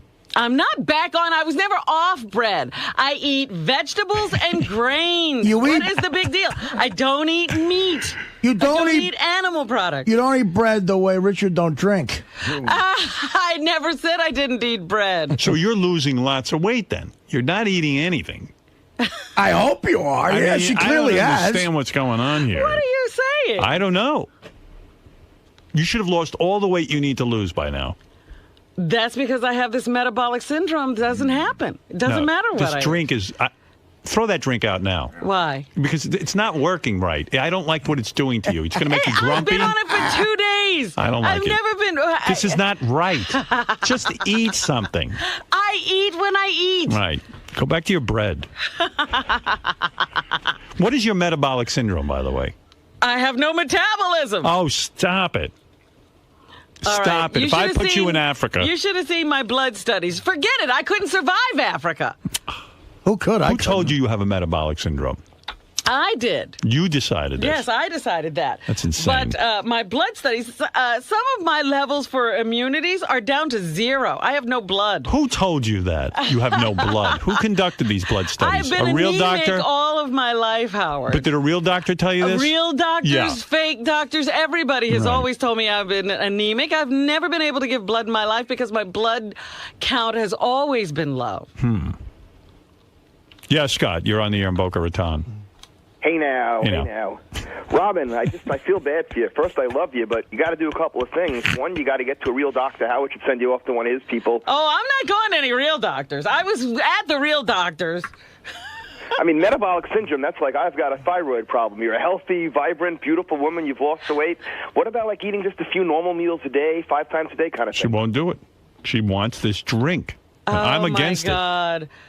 We got to get her into Ben Stern's rehab for eating center for 2 weeks. He'll square her right. Now, what does being anemic? What does being anemic have to do with having a slow metabolism? I don't understand the correlation there. Well, quite frankly, what starts the engine is oxygen. You need oxygen to combust and create that digestive fire. If you don't have a normal blood cell count, you're getting less oxygen into your system, and that creates a syndrome. See, Americans, Chris Rock does a routine on it. Americans always have syndromes. This is, I don't know, this drink. I see that big jug, and I get nervous for you. It's just water. Really? With minerals. And that's going to be your whole drink for... Minerals, trace... No, this is...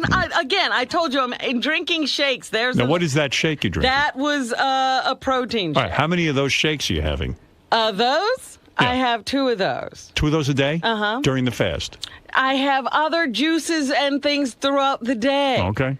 But if you ate right, Robin, you wouldn't need to be drinking minerals. Ate right. I can't even digest meat, sir, so don't suggest it to me. Meat. Other than Florentine, no meat needs to be eaten. The only meat that needs to be in you is Florentine. There ain't nobody lactose intolerant in Kenya. I'm saying we have to find the right normal balance between, spirituality and health. Hey, I got to ask you, with all this juice... I have not complained. Why are you bothering me? With all this juice, do you still have a solid bowel movement? Of course I do. You do? It's Yes. solid. It is solid, yes. How often? Not once a day, not if you're just drinking juice. Yes, I do have. Really? Yes. I'm shocked to hear that. At least once a day. Is it easier to wipe? Like, is there less residue? What is wrong with you? And what do These you mean questions are you ridiculous. can't digest meat? Can we? I really Where's the can't. medical record on that? That's what was wrong with me. I felt miserable all the time because the stuff would just sit in my Howard, stomach that's like true. lead. That's You can't true. digest meat, That's true. Jimmy? One time after sex, she had a movement, and there was a McDonald's Big Mac from 1969. I saw the package. Oh, my God. Your movements must be way different just from drinking juice, I would imagine. I mean... Well, you imagine all you want. I imagine your movements. That's what I do on the weekend. I imagine your movements. I'm so happy for Good for you. All right, look, I'm not going to bust your balls. I'm just worried about you. That's all. Don't mistake my concern for not caring. I care. Fine. Don't I look fine? You I'm look not the good. one complaining No, about you being look good. tired all the time. No, you look good. I got to admit, I'm tired.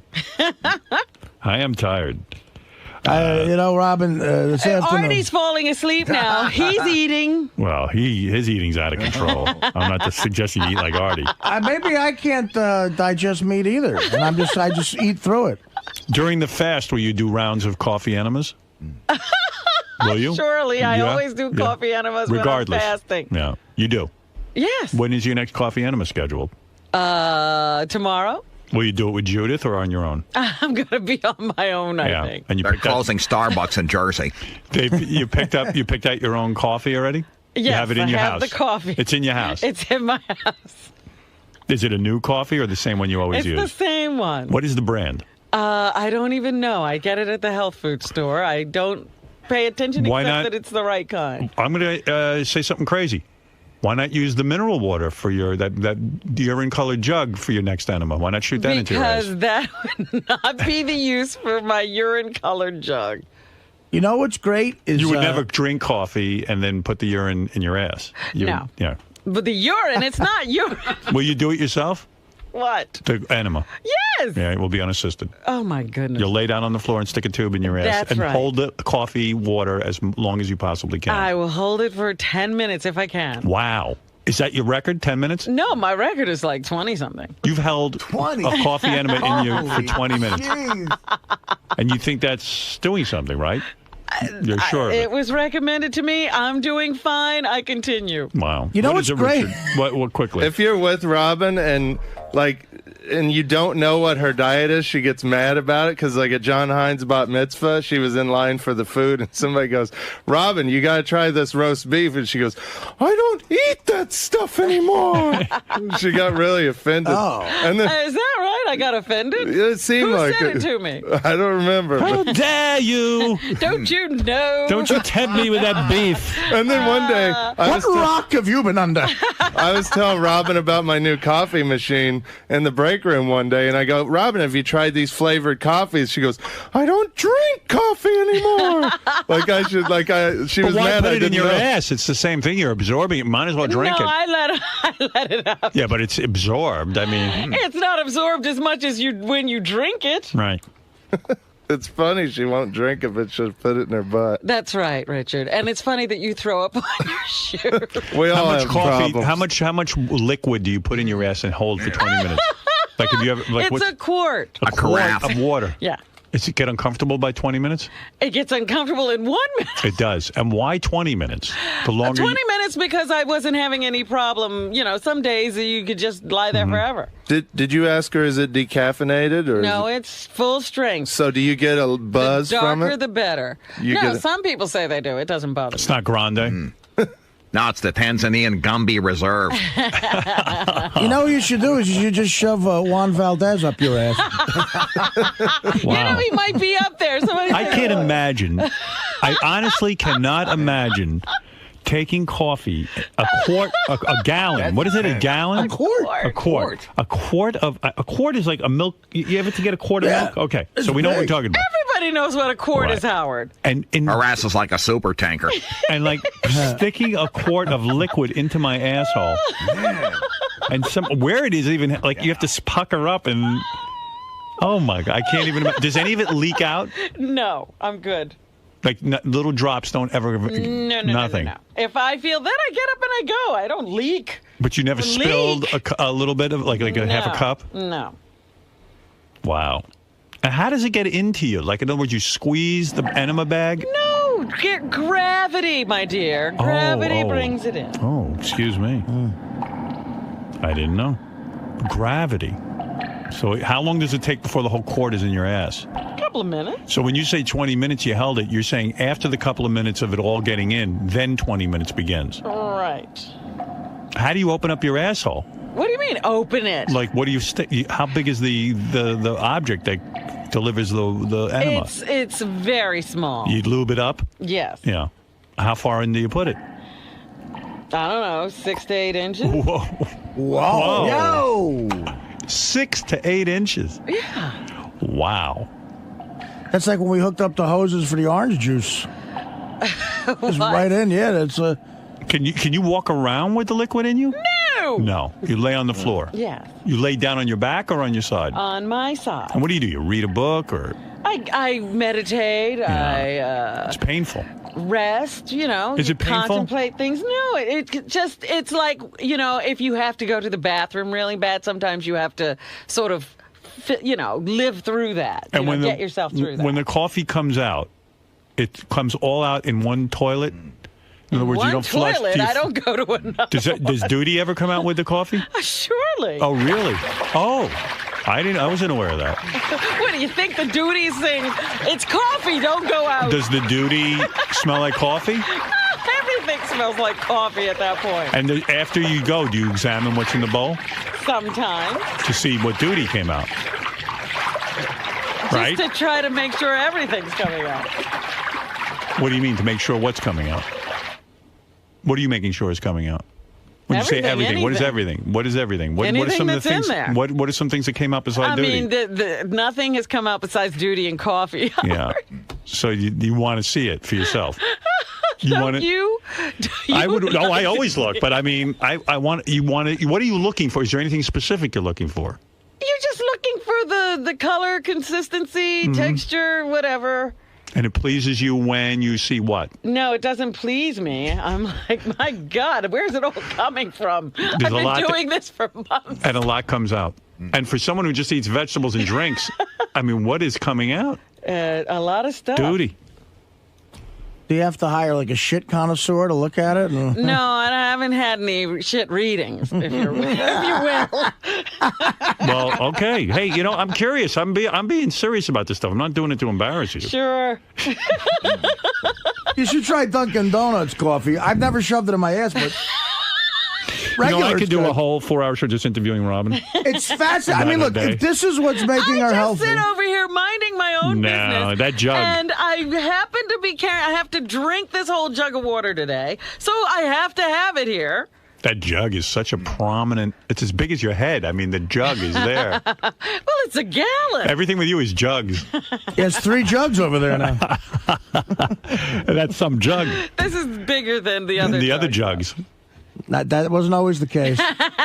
Well, good for you. You look great, though. I got to say, whatever you're doing, your eyes are clear, your skin looks good, your body looks nice. Thank you for saying that. You do look good. It seems like I'm all right, even though everybody's suggesting that I do something else. And I've heard a rumor you're thinking about changing your hairdo again. No. This is what I've heard. No. Are you thinking of changing? No.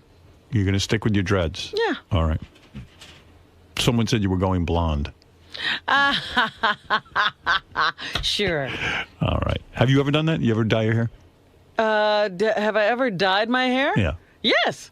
Blonde? Not blonde. What color? The same color it is. Oh, really? What? Are you gray? I have a few. Oh, so you color your hair? I didn't know that. Occasionally. I don't do it often. I go long periods of time without coloring my hair. Oh, I didn't know that. But I just did it, so that's why Wow. I'm like, oh, what are you carrying? Why don't you guys just lay me under a microscope and do your best? Well, everyone likes to know what you're up to. I mean, I can do nothing. I'm fascinated. I sit over here. I'm I swear fascinated. to you, I don't know what anybody eats out there. The fact that you can hold. Oh, what about me? The fact that you can hold a quart of liquid for 20 minutes in your asshole. How long? I'm very talented. I want to set up a competition. How long does Judith hold it? I don't know. You never asked her? No, we don't sit there with clocks and time ourselves. Yeah, I know, but when you guys were doing this the first time, you agreed on a time limit, right? No. Oh. Why would we do that? Oh, I thought you guys worked it out. Like you said, let's hold it for 10 minutes. It'll be so much fun. No. I'll bet you can hold it longer than Judith. Well, there'll be no competition. Why not? Because I won't participate. You wouldn't go in a private I'll room. participate if you participate. No, I'm not putting but anything I'm up there. not going to participate in any other contest. Yes, Dominic, what's up? You know, you have obviously shook hands with the devil, and you can keep your weight down no matter what. But the rest of No matter what. Let me tell you something, my friend. During that rainstorm on Saturday, guess who was out running 4 miles? Yeah, but what do you mean, no matter what? I work my ass off. Now, Dominic, he tortures himself, and he doesn't eat. No matter what. Yeah, but you know what? I went to the surgery. I gained half back. I'm fighting still. Robin fights. We never shook the hand you did. No, but you don't think Howard's... I'm curious about what Robin's up to. I'm not putting it down. No, I'm not saying you're putting it down, but we suffer. All of us suffer differently. Join the club. So what? What's your point? Because your mother and father are thin. You're not. It has nothing to do with my mother and father. A lot of people with thin parents who are fat. Let me tell you something, my friend. I got so angry. I'm running on Saturday. I'm doing 4.5 miles. I'm miserable. And I said, the next motherfucker opens his mouth and tells me you've got it easy because you're thin, I'm going to sock him in the face. Get down here so I can punch you. No, you said before you deserve a punch. I mean, I got to work my ass off. I could You tell. want to know something, Dominic? My weight went up to 196 this weekend. You know what I immediately did? No more desserts. Went out and ran. I cut back everything in half. No bread with dinner. And I got it down to 194. And by the end of the week, I'll get it down to 192. Well, you were jogging Saturday. To show you what I was doing, I was eating Chinese food. Right. Speaking of you jogging. But that's why you're fat. So don't complain. Goodbye. I mean, this guy, he goes, oh, you're so lucky. But I'm not sitting and eating a fucking Chinese food with tons of sauce on it. I'd love to eat that. That's my favorite thing to eat. But I don't eat it. Now, I could tell that you make a ton of sacrifices to stay fit. Absolutely. Absolutely. I mean, there are people who don't have I don't have a jug of a quart of water up my ass or coffee. But everyone does their own thing. I'm curious. I think it's great that Robin can hold that for 20 minutes. That says something. Well, and again, it's working for It her. says you're very open to new things. I mean, you really are. That's so. I mean, I'm afraid of that. I don't think that's healthy at all. That's an old thing. I think putting anything up your okay. Do you really think God, if there's a God, whoever the grand designer is. But now you believe in God. For this, I do. Do you ever think that there's a grand design to put something in a thing that you shit out of? I mean, to put coffee up there? It can't be. In that grand design, there was no pollution, no buildings, I have heard that. no cut down forests, no. But your asshole doesn't know. No there's processed food. There was no homosexuals. Oh yeah, there were plenty of them. Who is the person that taught you about enemas? Ronnie. Dr. Ronnie. Yeah. Okay. How long can she hold a quart of water? Oh, she can hold it a long time. Oh, my. Oh, she's like the Grand Poobah. Oh, yeah. Oh, really? Absolutely. You don't challenge Ronnie. Really? Don't How long challenge does her. she claim to hold her enema? She could probably keep it in all day and do Really? all of her work. And Is that then- true? Absolutely. Are you really? Is that true? Robin told me she can pick up a quarter with her asshole. Someone told me she loaded in about 3 weeks ago. It still hasn't released. You know what? That makes sense. Did you enema with Dr. Ronnie? Well, the day Judith and I, Ronnie was off in another area doing her own thing. And because she is your guru and guides you in this, did you say to her, gee, Ronnie, how long did you hold your enema? No, I didn't ask her, but it was just a general conversation. Right. And she was saying, I have held them as long as. As? I don't know, like an hour, Wow. just, then she said, I sometimes have to jump up and down or dance Why? to get it out. I mean, she retains it? Like she can't release it? You know what? That makes sense to me because I always. Her ass is like an oil field. Well, I'm sure she'd be delighted to hear about this. That makes sense to me 21 because pounds and 20 I always thought Ronnie was full of shit. So Dr. Ronnie laughs at 20 minutes. She goes 20 minutes. She'd say that was very good. You would she only say to really you, need to do 10 or 12. Would she say, oh, Robin, you're so proud of yourself. 20 minutes, I can do that in my sleep. It was not a competition Wow. like that. Someone told me Dr. Ronnie can put in 2 separate coffees and shit them out. That's true. She can separate the decaf and the decaffeinated. She can do different flavors. And by the way, she can also rent out her ass as a wine cellar, too. If she swallowed some cinnamon and sugar, can she shit a macchiato? All right, Robin, congratulations. foam. All right, good for you and your enemas. I think we've heard enough. Really, Greg, you're not going to try to interview me about what just happened on the air. Yes, I would like to. No, I can't talk about this with you. It'd have to be someone else. Why not? It's too clinical? Yes. I'm finding out too much information? It's not something I want you to think of when you're thinking of me. Oh, of course. I would never. My thoughts are much less pure than your enemas and stuff. No, but Howard doesn't seem to understand that this is something that's healthy for you and that you feel better. Why do you think he's having so much trouble adjusting to your new diet? Because it's so foreign, probably, to his way of thinking of how things go. He normally assumes that everyone is like him.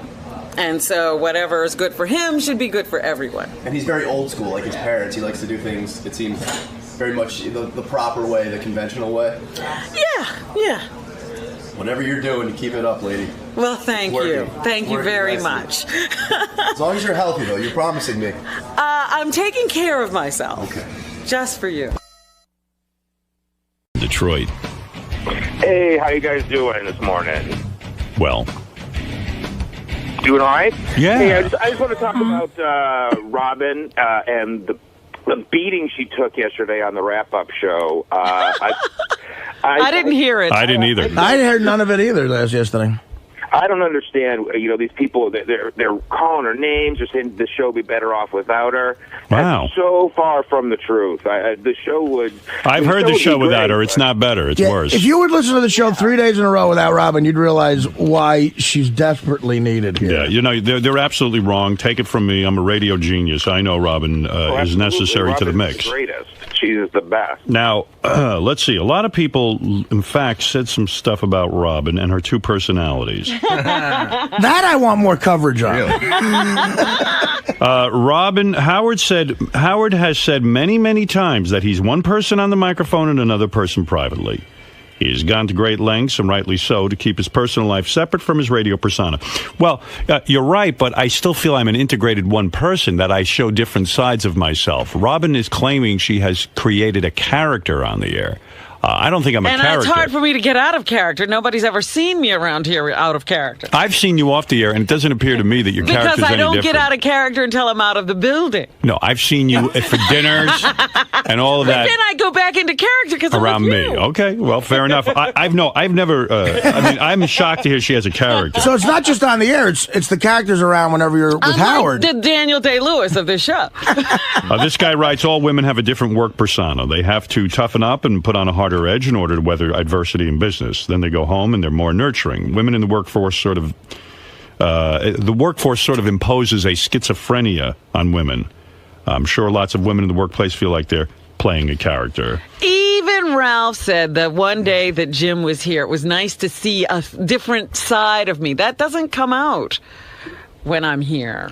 Well, maybe you should let more of that out. You want to know something, Robin? I'm going to tell you. I've come to the conclusion about radio and about what we do, and I spend a lot of time thinking about it, because really, what else do I have to do besides masturbate to Gina Lynn? Yeah, you're trying to work your interactive my interactive porn. Gina Lynn porn. And I really feel that the more of yourself you can reveal on the air, warts and all, and by that I mean even this... I give you my warts. No, even this softer side of you. Oh, no, I'm not letting that No, out. you want to know something that makes you more interesting on the air. In other words, it doesn't always have to be a hard ass. I'd be crying all the time. What do No, you want? wouldn't. And if you cried, it would be fine.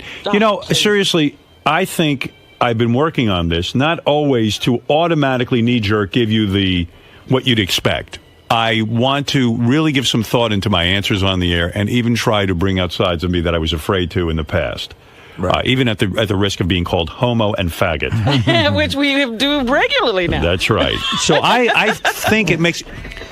In the same way that Rush Limbaugh is boring to me because he always is the defender of the Republican staunch hard line, it would be interesting to see, Rush Limbaugh agree with the Democrats once in a blue moon. It would be interesting to be something other than the expected thing. So yes, but I have a role to play here. Order to. What is your role? What do you think your role I'm not is? here to be all of me. I'm here to support you. I see. In other words, you would always have to be in some sort of role because you don't want to get in the way of a bit. That's right. Okay, fair enough. This one defends Robin. Robin represents a huge constituency of the audience, educated women. She is a role model and probably the bravest person on the show.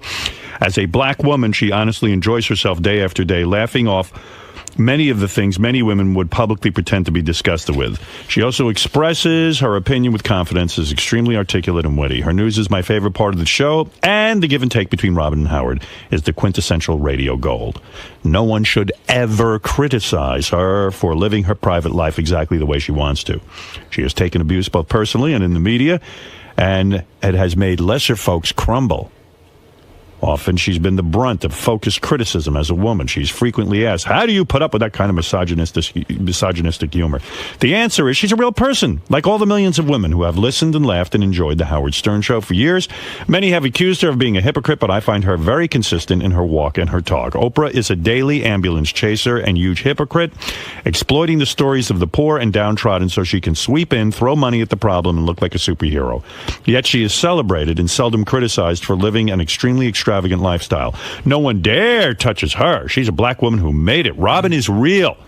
I can only hope that in 10 years, when I'm her age, I look as good as Robin does. But I know I'll never be as cool. Robin, be whoever you want to be. You go, girl. You go, girl. That's what can I tell you? So there you are. All right. Since we're talking about Robin, let's play a game.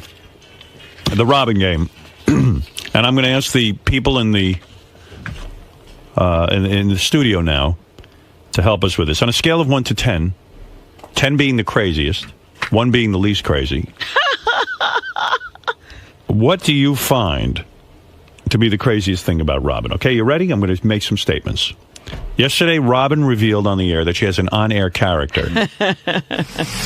Well, Robin said that Robin is a character she created. That the Robin on air is not the real her. Really? Who said this? Robin. What do you mean? What kind of? I think you're pretty much the same. Are you sure I've the been Robin around. character wasn't playing in with the you? sense that, you don't necessarily always feel like doing something, but you do it anyway because it's your job. So you show up and you don't, I'm not you. I'm not whoever I feel like on the air. I'm Robin. What? The real Robin is an Asian woman. Robin, honestly, What did Robin just say, Fred? You're one of the most intelligent, articulate people I've ever met. I don't know what you just said. Was that the real Robin, or was that the character Robin that was just addressing? That was the real Robin explaining the character. But why was real Robin here when the character Robin should be Because real here? Robin feels like she can be Robin today. No, I don't know about that. Who are you today? The fuck is she talking about? On a scale of 1 to 10, how crazy is that? Fred? 3. All right. Benji? I'm going to ask, you know, I'm sorry, Benji, I don't want to go to you. Artie? I agree with Fred there. That's especially those emails were very enlightening, which is odd from some women. And after those, especially 3, I agree with Fred. All right, Gary, what do you say? Robin has an on-air character.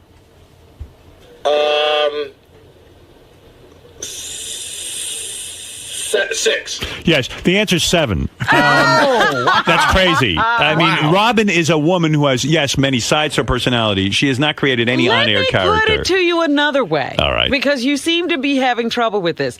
Do you realize, and I've told you this before, you don't believe it because you never saw it, but I was almost at the point of having to leave the show. I was so ill. Oh, please. And every day I came Physically in here. ill. Yes, and I was this person, not that person. I told you, 7, possibly an 8. All right. All right, here we go. I think maybe character's the wrong word, but I get what she's saying.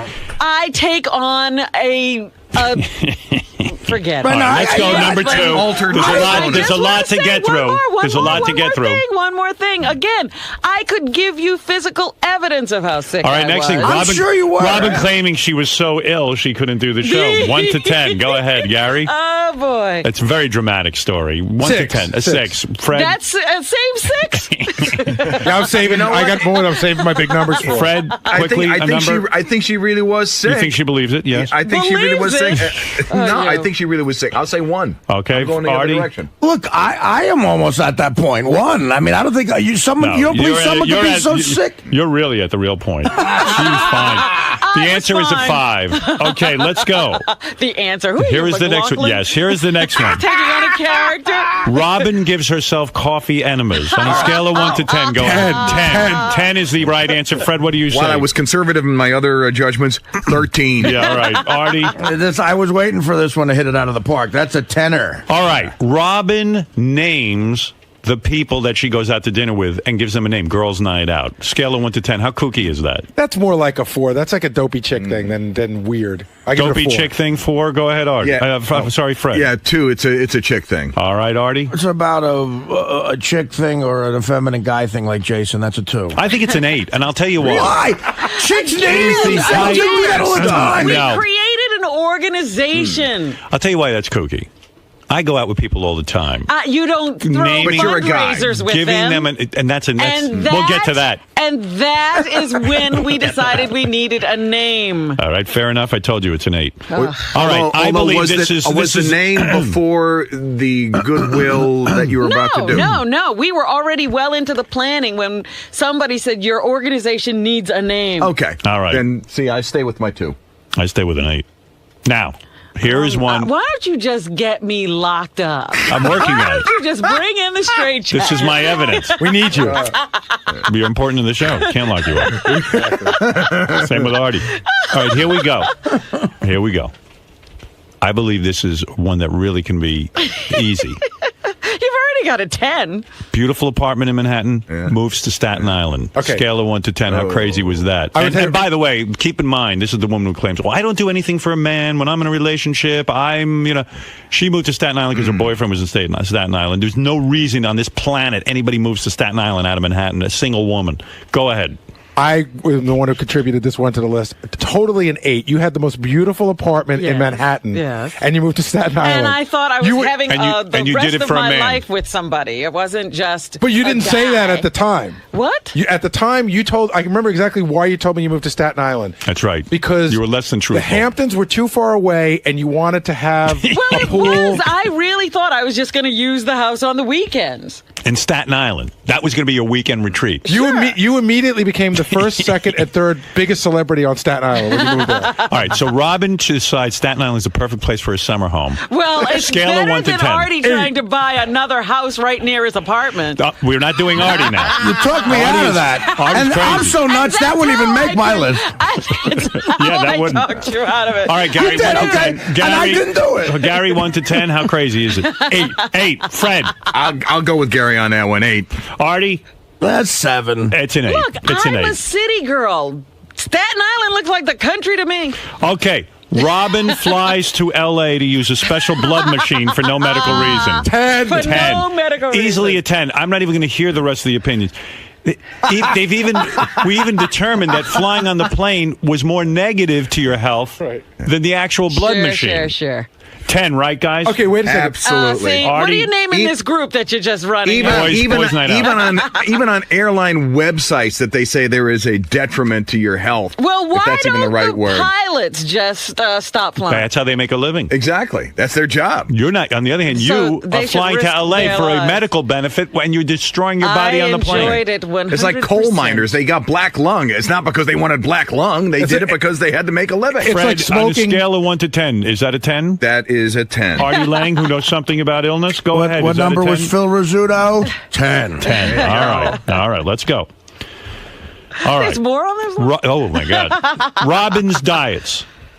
Master cleanse. Syrup and whatever. Syrup, honey, and hot water. Not honey. Juice diet. Maple syrup. And the green and piss drink in the big jug.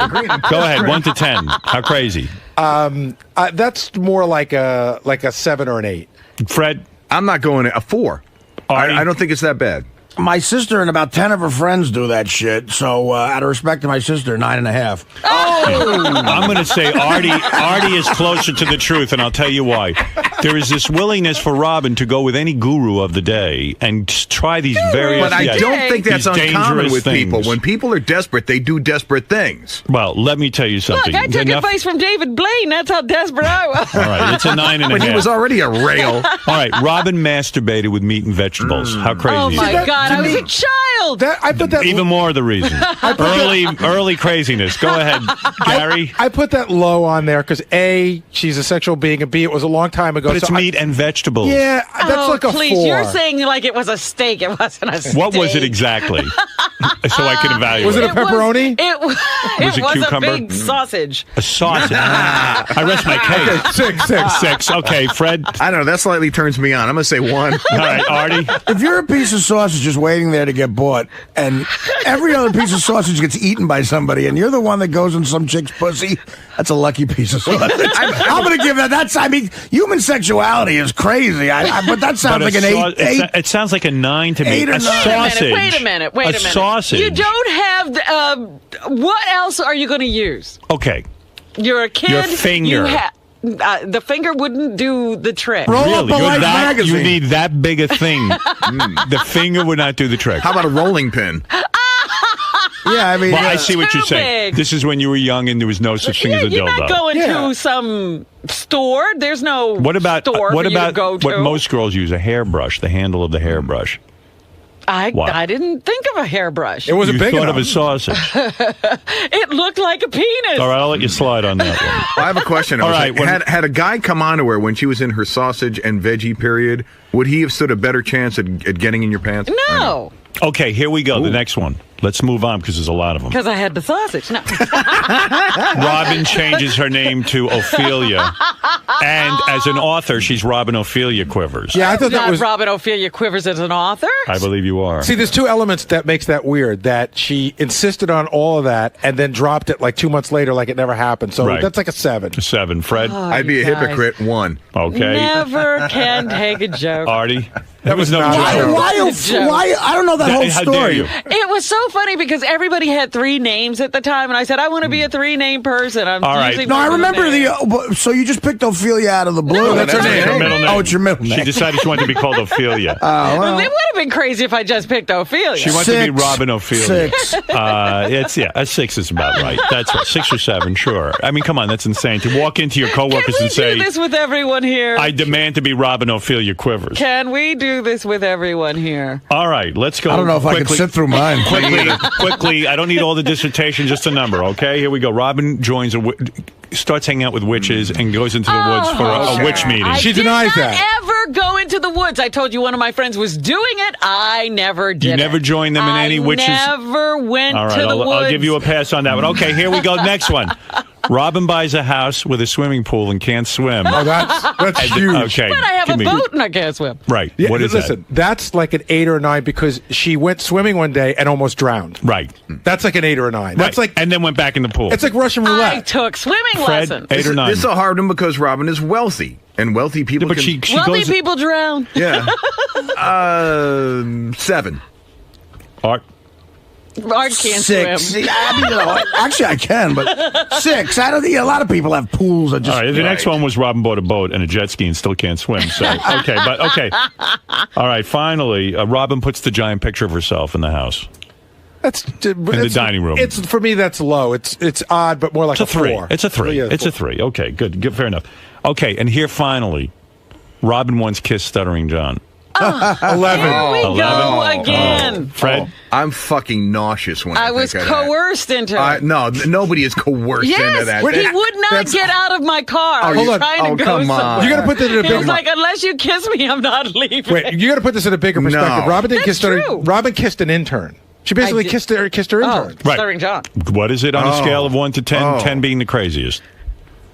8 or 9. An 8 or a That's 9. when he was an intern? Yes. That Well, when grosses wasn't he an intern? that it so grosses me out. 10. Look, it with tongue? it was grossing me out. Because I would see him and he not- was sweaty and greasy. Was it and- with a tongue? No, I just went, "Bleh," and then he tried to stick his tongue in my mouth, and I threw him out of the car. You know why it's a 1 for me? I'll tell you why. Because there were times I would have kissed him to get him the fuck out of my car. Yeah, you know what it was like. The answer is it's a 7. All right, Robin, there you are. There What you did are. we learn? We learned that you might be crazy. You had 2 unanimous I 10s. would have already. You didn't have to go through all this. I am crazy. Oh, well, then why don't you just say that? We could have avoided the last 20 minutes. Now, Robin, all of the changes you've made over the years were sort of brought up in a game just now. Yes. How does that make you feel? Is that annoying to have it? You know, you've been analyzed pretty heavily lately. But that's my life. I explain to people that I must be fascinating for some reason or other, because people are always paying attention and analyzing what I do. Do you regret making the comment that you play different characters on the show? That No, you have? I don't regret anything. Do you agree with the crew's assessment of your different changes and? Unless it's like in a movie, they always say that if you're playing a character well, you have some sympathy for that character, even if the character is Hannibal Lecter. You don't see yourself as the villain. So I still don't see myself as crazy because I know why I did all the things that they're talking about. So it's almost like a compliment to you that you've played this character so well that they're intrigued by it. They don't know me at all. They don't know you like I know you, Robin. Right. Like I'd like you to know me. All right, Robin. You're a 10 in my book, no matter what character you're playing. On the crazy book and every other book. Every book.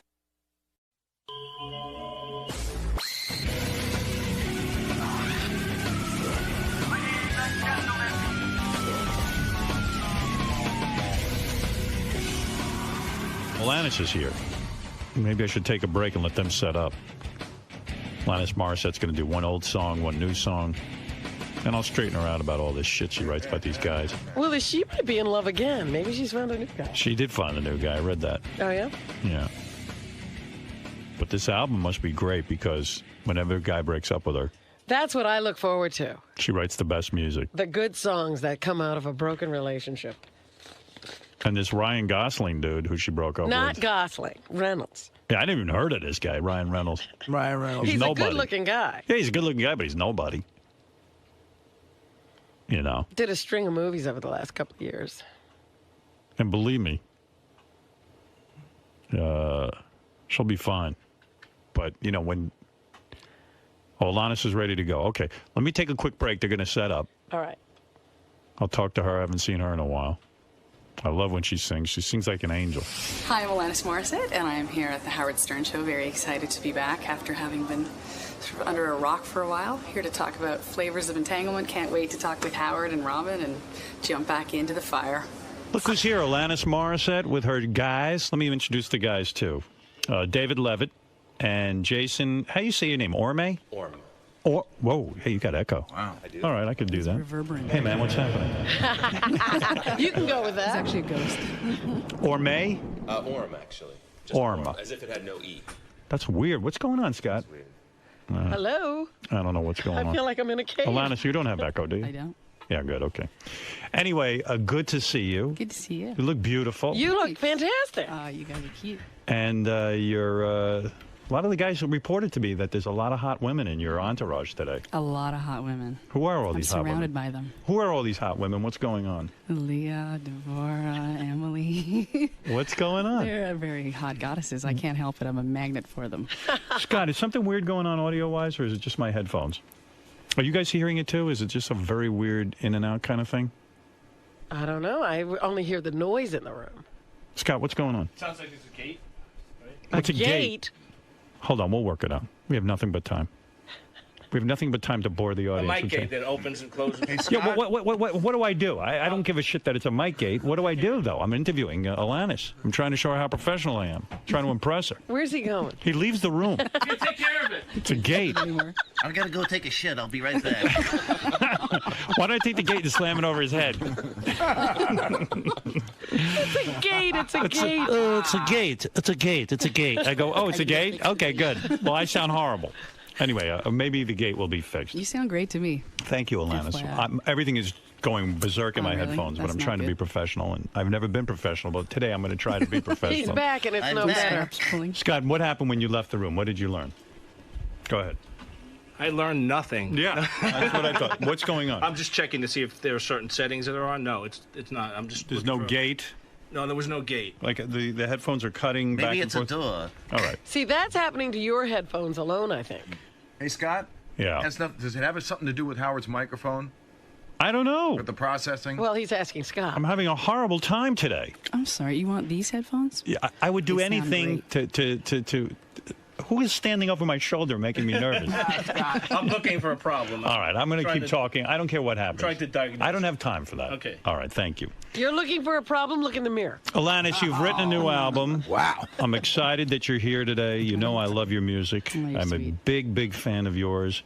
And, of course, this album will be great because it's about a breakup. Is that the law? Yeah, anytime you break up with a equals man. Great. First of all, I'm going to tell you something now that you broke up with this character. I never heard of this guy, Ryan Reynolds. I don't know who he is. He's a nobody. It's probably better because then there's no comments. No, really, I mean, who is he? I didn't know anything about it. When you were in love with him, I didn't like it. I thought the guy was a douchebag.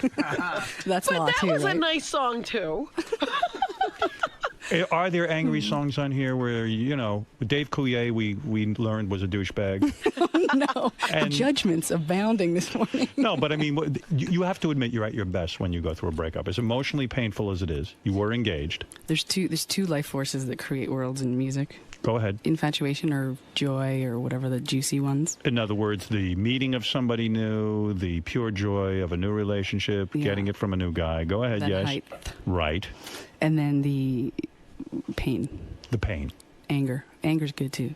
In a way, don't you births. but don't you compliment these men too much by writing songs about how hurt you were? But these songs aren't about them. They're about me getting it out of my body so I don't get sick. Yeah, but a guy sees it as though, oh, They can look see at it however they want to see it. He's Ryan Reynolds running around. Boy, I gave it to her so good. She wrote a whole album, and she can't get over he it. and Scarlett sit and listen to it. Yeah. By the way, he hooked up with this Scarlett Johansson. You know, right away she had to come out with a music album. Do you know this? I heard. You I mean, heard? I didn't Did you hear the music? No. It's awful. Oh. I'm going to play a little for you, and you tell me, and I want your honest opinion. I'm not giving any opinions about it. It's none of my business. You don't comment on it? I don't comment. You know what? I read that you have said that you had to go to therapy 5 days a week, and I'm no one to throw stones. Believe me, I'm Do you there. go to therapy? Ooh. 5 days a week? Is for a this while, therapy right now for a for while you? it was 5 days a week. The guy over there in the black is his psychiatrist. Right. He's holding his hand, by the way. I sit in a sandbox with my psychiatrist every day. I like sandboxes. Yeah, but here's my point. When you announce that you went to a psychiatrist for 5 days a week to get over this guy, it gives the guy too much power. It's not about the guy, dude. It's about me. Yeah, but I don't like. Did she have to It's go about the 5 days a week history over and the Ryan thing. Reynolds? Is that what you're saying? For this Ryan Reynolds It's is not nobody. for anybody. Oh, come on. It isn't. Stop it. You I know bet you that. can't even watch reruns of Two Guys in a Pizza Place. So what happened? Tell me what's going on with you. You're beautiful. You are talented. You're rich.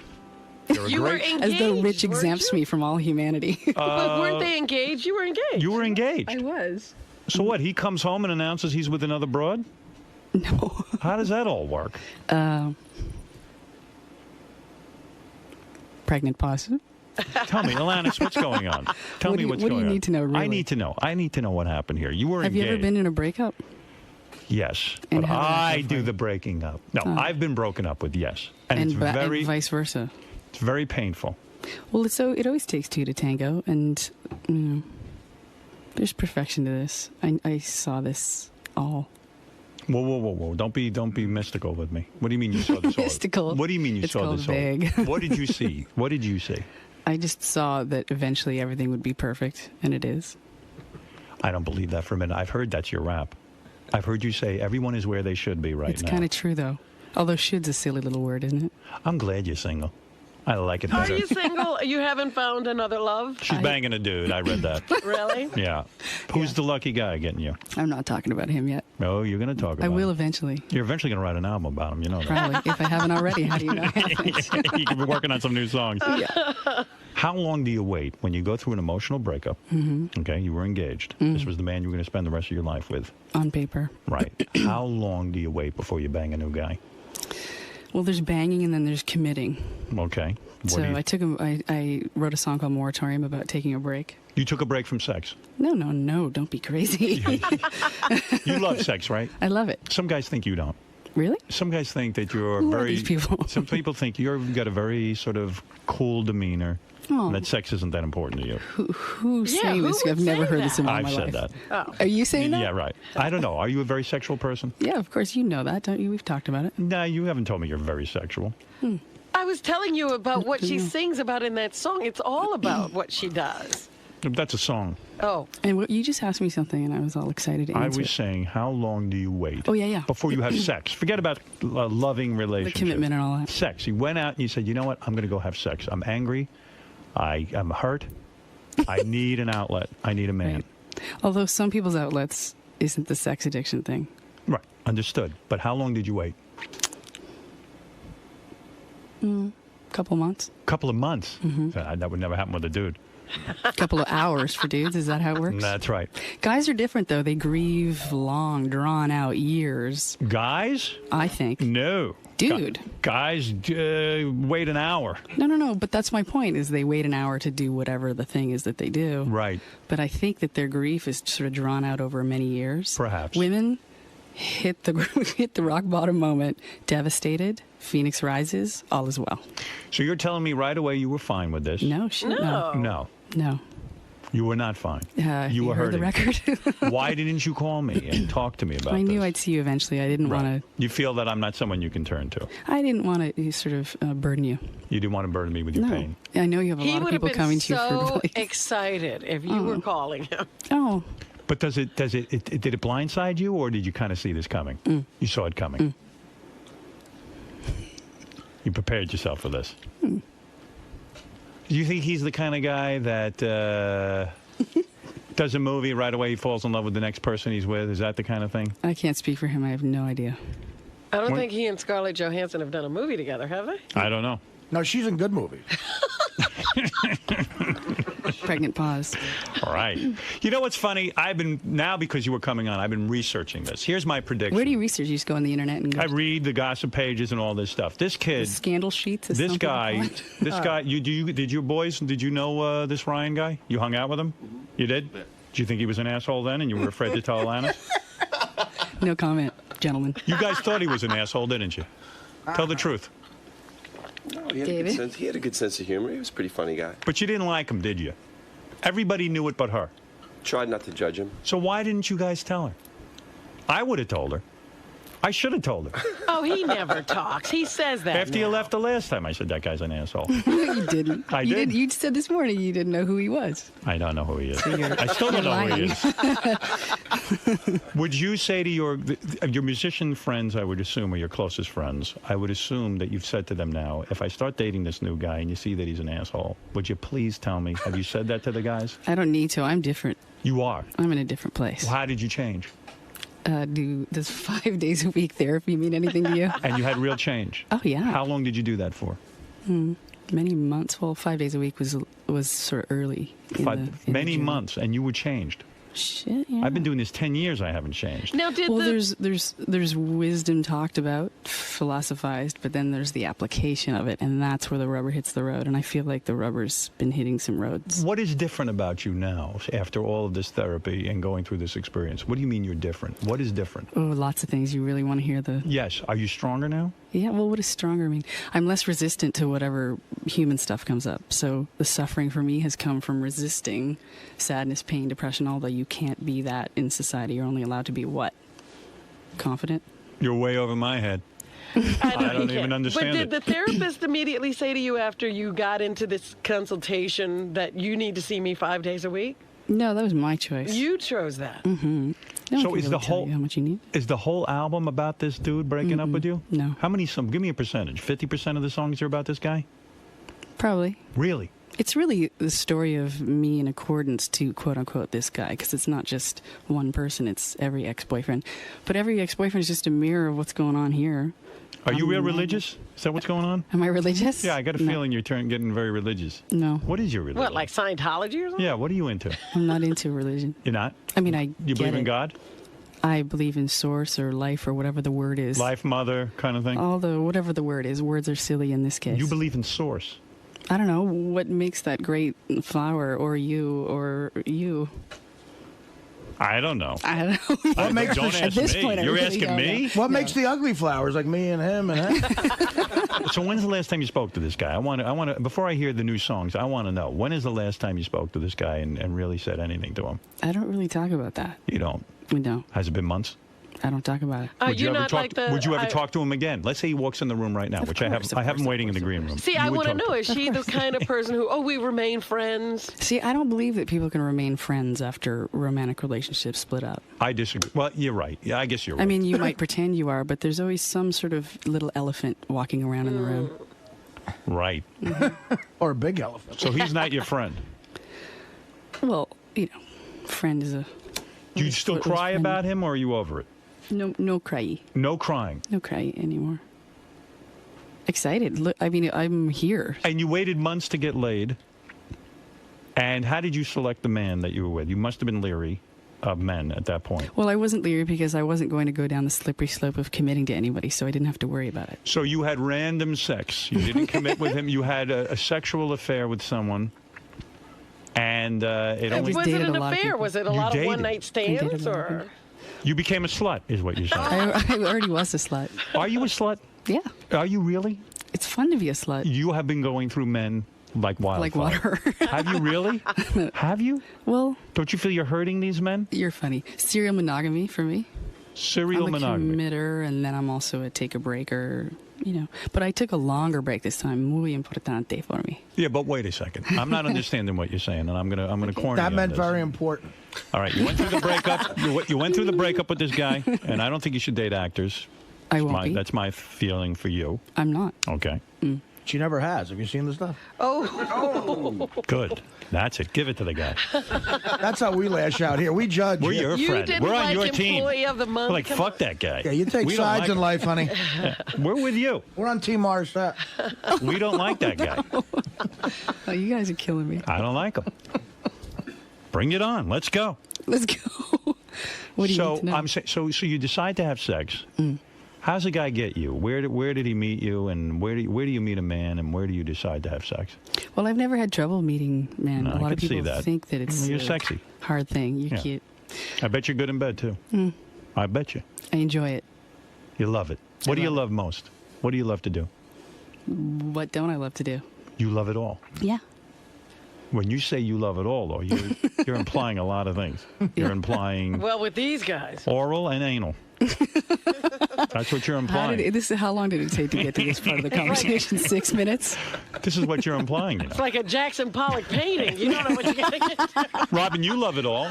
I And, don't say I love it all. You've had anal. You've had oral. Although Okay, Robin, wait, I'm going to try. Line of questioning Robin earlier does was not so like to fun. swallow. Wait, I'm going to try to pretend. Robin does not Now like we're hitting to, the boundary. Robin does not like to swallow. She's admitted that. She had to watch. Have you really discussed this? Yes. Oh yeah. He's out of his mind. No, you said you don't like it. You spit it out. Well, everyone has Am I their own lying? thing going on. So. I think that's an insult. I've heard some men say that. It is. It's kind of insulting. I would never spit you out. I would take you in. Should I leave you guys alone? Right. To figure this out? So you enjoy it all. Pretty open. And you even say you had lesbianism. Mm-hmm. I'm shocked. Why? I didn't know this. Well, I think it's a rite of passage to experiment with your sexuality at some point, especially if you're... I'm not experimenting with a dude. I'm sorry. No, I'm not well, it going might be there. different for men. I don't know. There's more homophobia going on. When did you decide to experiment with a woman? In my youth. Is that right? Well, whatever youth is. How old were you? In my 20s. In your 20s? And my teens. You said this is something I want to try. This is not really an intellectualized process for me. It was What type of woman were you attracted to? I'm curious. My type? Yeah. Ultra femme? Or butch? Anything. I don't really... You mean you went through a couple? How many women were you with? In your lesbian phase, let's say. That's funny, even calling it a phase. Well, is it a phase? It's a self-defining thing. You say you're not attracted to women anymore. Yeah, but I'm pretty heterosexual. Were you with a black woman? Is that what you're trying to tell us? Your non sequiturs are awesome. What are you saying? Are you a lawyer? Yeah. What are you saying? Seriously. What I'm are you done saying anything at No, this point. you say- Let's sing, shall we? Last time I saw you, you said to me when we got to Satellite, you were going to have a very frank sexual discussion with me. Aren't we having that right now? We are. Okay. I want to know what brought you to a woman. Were you fed up with men? Nope. No. It was something you wanted to try. You wanted to explore. You were See, curious. you're kind of, to me, I'm interpreting what you're saying as though it was a thought thing. It was more of a... An emotional. It was just kind of a go with it, explore, sort of experience. I'm an experience junkie, so I like to experience everything and then step back and go, does that work for me? Were you at a party? You met a girl? Is that what? I mean, give me some details. I mean, I really need to know. I'd like to connect with people, so. I don't. For women, I know, you're a man, though. Right. Women like to have sort of a connection, some kind of intimacy, and then But how did you? physicalize But how did you two find each other? I mean, that's a very big step for a woman to take. How do you go and let's say women in my audience want to find another woman, like Robin hasn't done it yet, but she wants to. She's Robin's face. Where do you find? Where do you go to find a woman? You go to Snatch.com. That's where you find your women. Yeah, it's very. But where does Alanis Morissette find her women? I Where do you go tell you, but women are everywhere. You don't go to Snatch.com. It's I already didn't know right. it existed. I didn't either. Had I known. It's on the internet. I mean, where are you? A knitting club? I mean, is it a fellow musician? How does this come about? Do you go to a club? Do you dance? What happens? I know you like to dance. I love to dance. You did. Did you go to a dance club? Is that it? No. Where did you meet your woman? You're cute. Why? Why are you telling me I'm cute? Because you're Nobody really thinks that. curious and really going for I it. am. Are you embarrassed to talk about it? No. It wasn't in church you met this woman. See, there's a distinct difference between privacy and secrecy. Yes. Secrecy I don't want to do because it implies I have shame about all this, which I don't. It seems shameful. There's no shame. It seems you're embarrassed. I'm not embarrassed. But I do have a privacy respect. Okay. Privacy is a loving, respectful thing particularly for other people. But admit you weren't satisfied with a woman. In other words, there was no one there to finish you off, so to speak. How's that possible? In other words, there's no penis to end the session. Mm-hmm. It's just constant licking and touching, licking and touching, licking and touching. And I like your shoes, too. I was checking out your feet. Where'd you get those? L.A. And these guys who play with you are so good. That's they a great? great sound. How do you find these two guys? How are they available? I mean, why You are do they? some good things in life, and this is what you get, apparently. How did you find these two guys with the guitars? We auditioned years ago, around 2001. Is it a good gig, boys? I mean, she treats you okay? Yeah? Pays you good? The best. No kidding. But they walked in and played, and it was all over. Are they in your band, so to speak, or you don't have a band? You just Bandmates. They are bandmates. You think of them as bandmates. Totally. They're very good. You guys are real good. I bet you took a lot of guitar lessons. A lot of records. They're virtuosities. I took a few lessons, but Did you? it didn't go anywhere. Didn't work out other for me. areas to put your energy into. Did these two gentlemen get the benefit of your slut period at all? Did you fall for either of them? Because they're very attractive as they play. I do crush out on both of them. Do you crush out on them? Of course. Have you ever hit on them? No. Have I hit on you, Jason? No. As musicians who work closely together, I could see where it becomes a sexual thing. At least make out. I did date one bandmate at one point, but I think I'd like to not. It's a little cleaner to not do Who that. did you date? The guy who left for the Foo Fighters? The drummer? No. Taylor? Mm-mm. Were you mad that he left and went to the Foo Fighters? Do you get angry? He's supposed to be in the Foo Fighters. He is. Clearly. That's kind of how I feel about everyone, Howard. When you see them in the Foo Fighters, yeah, you go, of course. When it's happening, you're not so much of course. Boy, this is the new Alanis Morissette. Yeah, apparently that therapy worked. Well, I don't know who your therapist was, but all of a sudden, break up with a guy. That's She's where all he's right with supposed to be. everything. Well, this is a year and a half later, though. Talked to me a year and a half ago. I know. Not so I heard a rumor that your ex-fiance tried to set up a meeting between you and his new girlfriend. Is that true? What? To be at a dinner party together? Rumor. Rumors. Who is your Well, yeah, therapist, why would Gandhi? he do I mean, look at this. You're so healthy today. It's just unbelievable. I can't even believe what I'm hearing. Oh, no. And when you sing, it's so good. When you laugh at these kids on American Idol, they don't have the talent you have, do they? There's some people who have some rockin' voices on that show. Really? Well, I haven't really watched a lot of it, but some of them hit some crazy notes. But it's kind of a crazy way to start your career, don't you think? It's really stressful. But, America. America's all about fame, wealth. Absolutely, power, of course. beauty. I mean, is there anything else?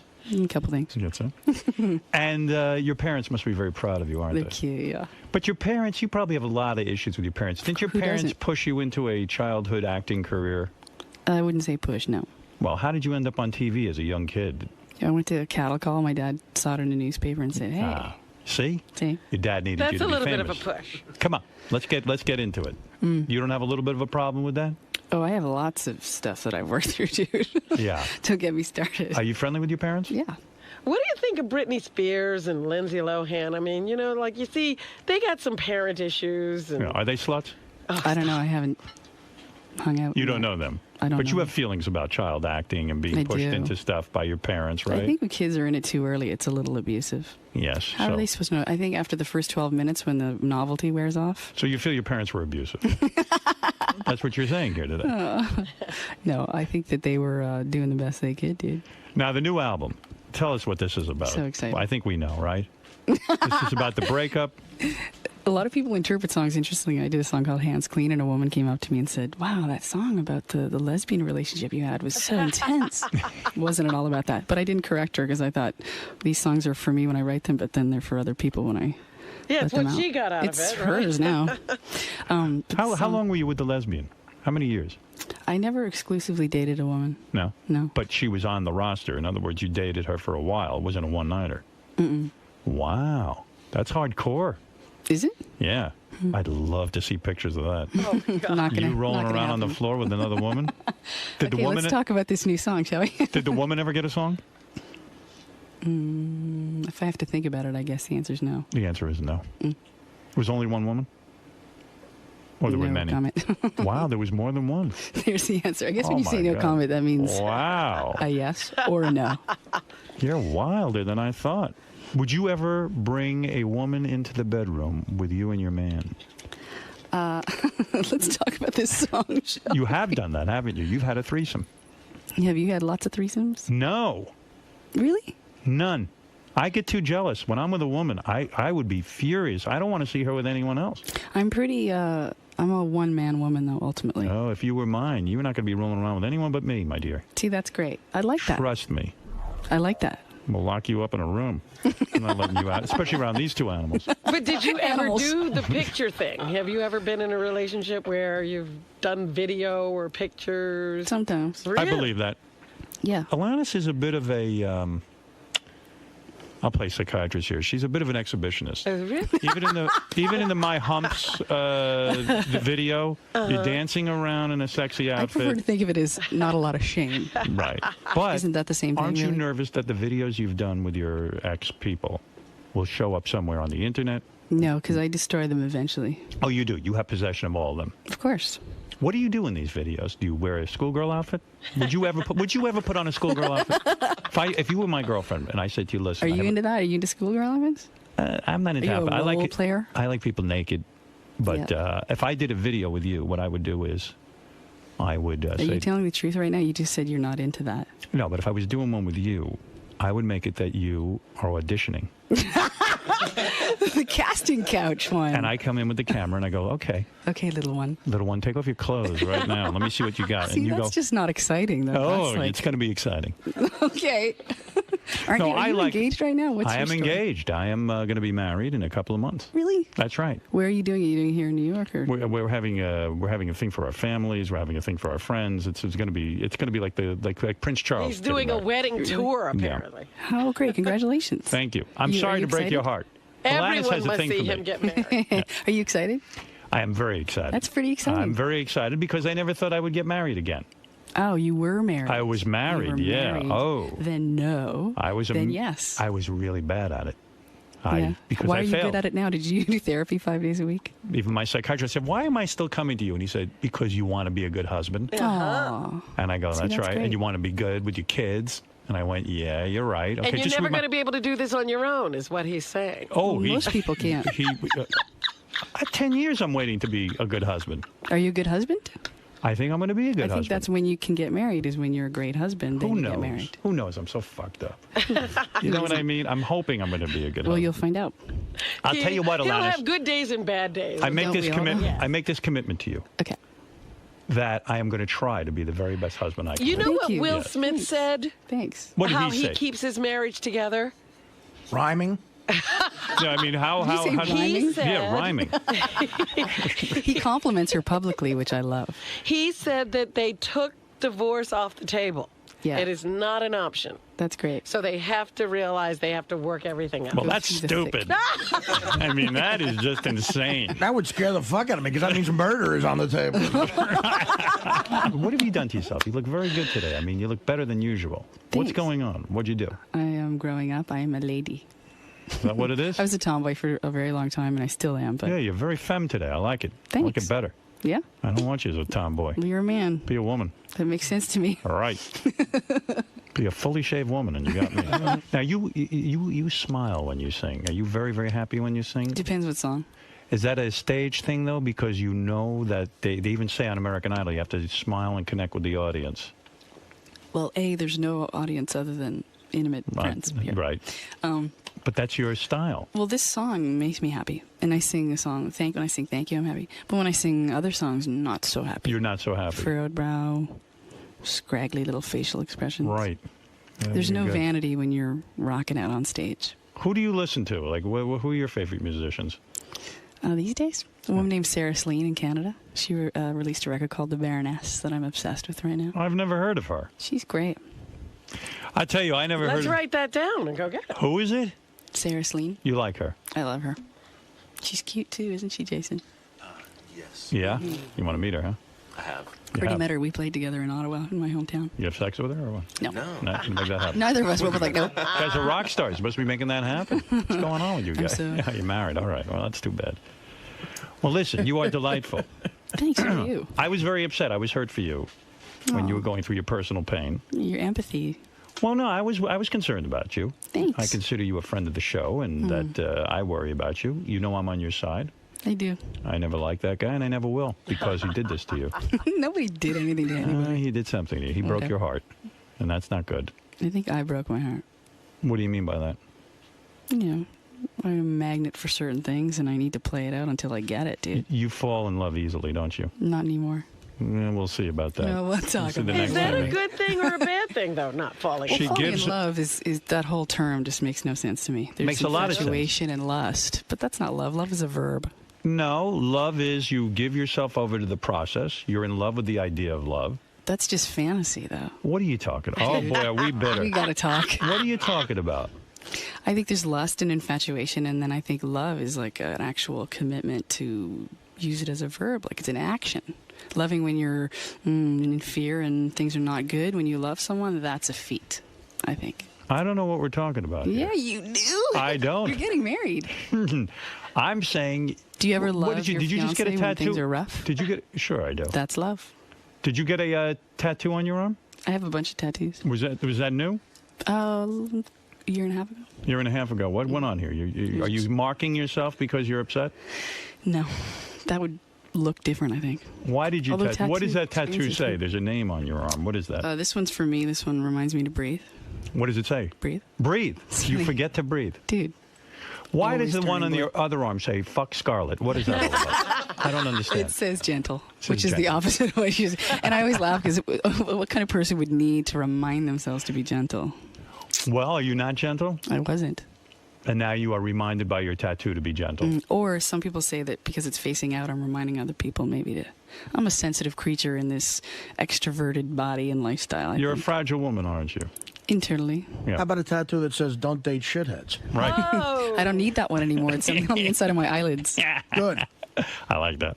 Well, I don't know who this new guy is you're dating, but I hope he treats you well. And, He does treat me very well. And I hope he's giving it to you good. He is. Because He's I know amazing. you need that. And I would like to meet this guy. And I will be honest with you, and I'll tell you what I think of him. But is she in love? I think you'll like him. Do you love him? Of course. Oh, you do? Oh, yeah. Oh, so you are in love? Yeah. You fall in love easily. No, I don't. You're right in love again. You're what? You're right in love again. It's a different kind. It's a different kind of love happening now. Not an actor, this guy, right? What does he do? He's an environmental lawyer. Environmental, that's good for you. I could see you two taking up a cause. I like that. You're protecting the planet together. I like that, like superheroes. Our journey together. That's good. Environmental lawyer, I like. You like that? Yes. I think you would like him. What happens when he takes you home to the family? They must go freaky. I mean, wow, Alanis Morissette's coming to the house. His family rocks. Yeah, huh? Yeah. What happened? How long did you wait before you met his family? Bunch of months. Bunch of months. Then you walk in. Does he tell him, hey, I'm dating? Guess who I'm dating? I don't know what the interaction is on that end. I know that I meet them and they all act normal around you like it's no big deal? That's assuming they're normal to begin with. Did you whip out the guitar and start singing something Hell for them? You didn't do any singing? I'm for not them. a kumbaya person. Do you ever do that? Do you ever like go to someone's house and whip out the guitar and play for them? No, I Never. suck on guitar. When you're dating a guy, do you ever like just take out the guitar and start singing to him? No, but I do play piano sometimes and serenade. Naked. Sure. I could picture like going out with you and then we just finish and we're in the basking in the glow and then And all you're of a like, sudden. please play a piano song for No, me. I don't think I'd say that, but I could see you taking out the guitar and maybe strumming dude, a few that's bars. So stereotyping. Oh, come on. Although I know a lot of musicians do that, but I'm not actually obsessed with any sort of musical instruments. Imagine this environmental lawyer brings home Alanis Morissette. Oh, I can't even imagine. Oh, Christ. I wonder what went on there. I need you all to act normal. I don't want to make it like it's a big deal. Mother, Mom, but can I ask her for her autograph? There'll be no screaming, no picture taking. How do you know she's from New Jersey? Believe me, she is. Every mother's from Jersey to her. I know everything. You do? I know the guy's first name is Tom. I know everything. I know it all. Believe me, you're not. Believe me, I know everything. Okay. I'm playing games here. I know a lot more than you think. No, I know you're a stealth, sneaky one. I'm way into it. I have superpowers, just like Stedman, Oprah's boyfriend. Well, Alanis, you are beautiful. You are a great singer and performer. Your band, I'm very impressed with them. I'm going to recommend to my audience to go out and get the new album, Flavors of Entanglement, featuring the single Underneath. Will you be touring? We are. We're going back to Amsterdam tonight. Oh. How many people are we playing for tonight?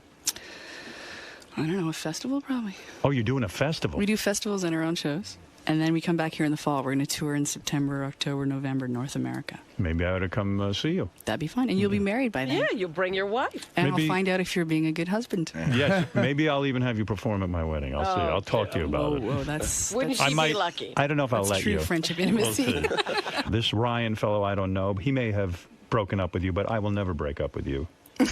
I'm here I with didn't you. know we were in a committed We are. Committed friendship. We are in a committed friendship. I feel I'm your that. friend, and I have a connection with you. Yeah, we do. And let's not say any more about it.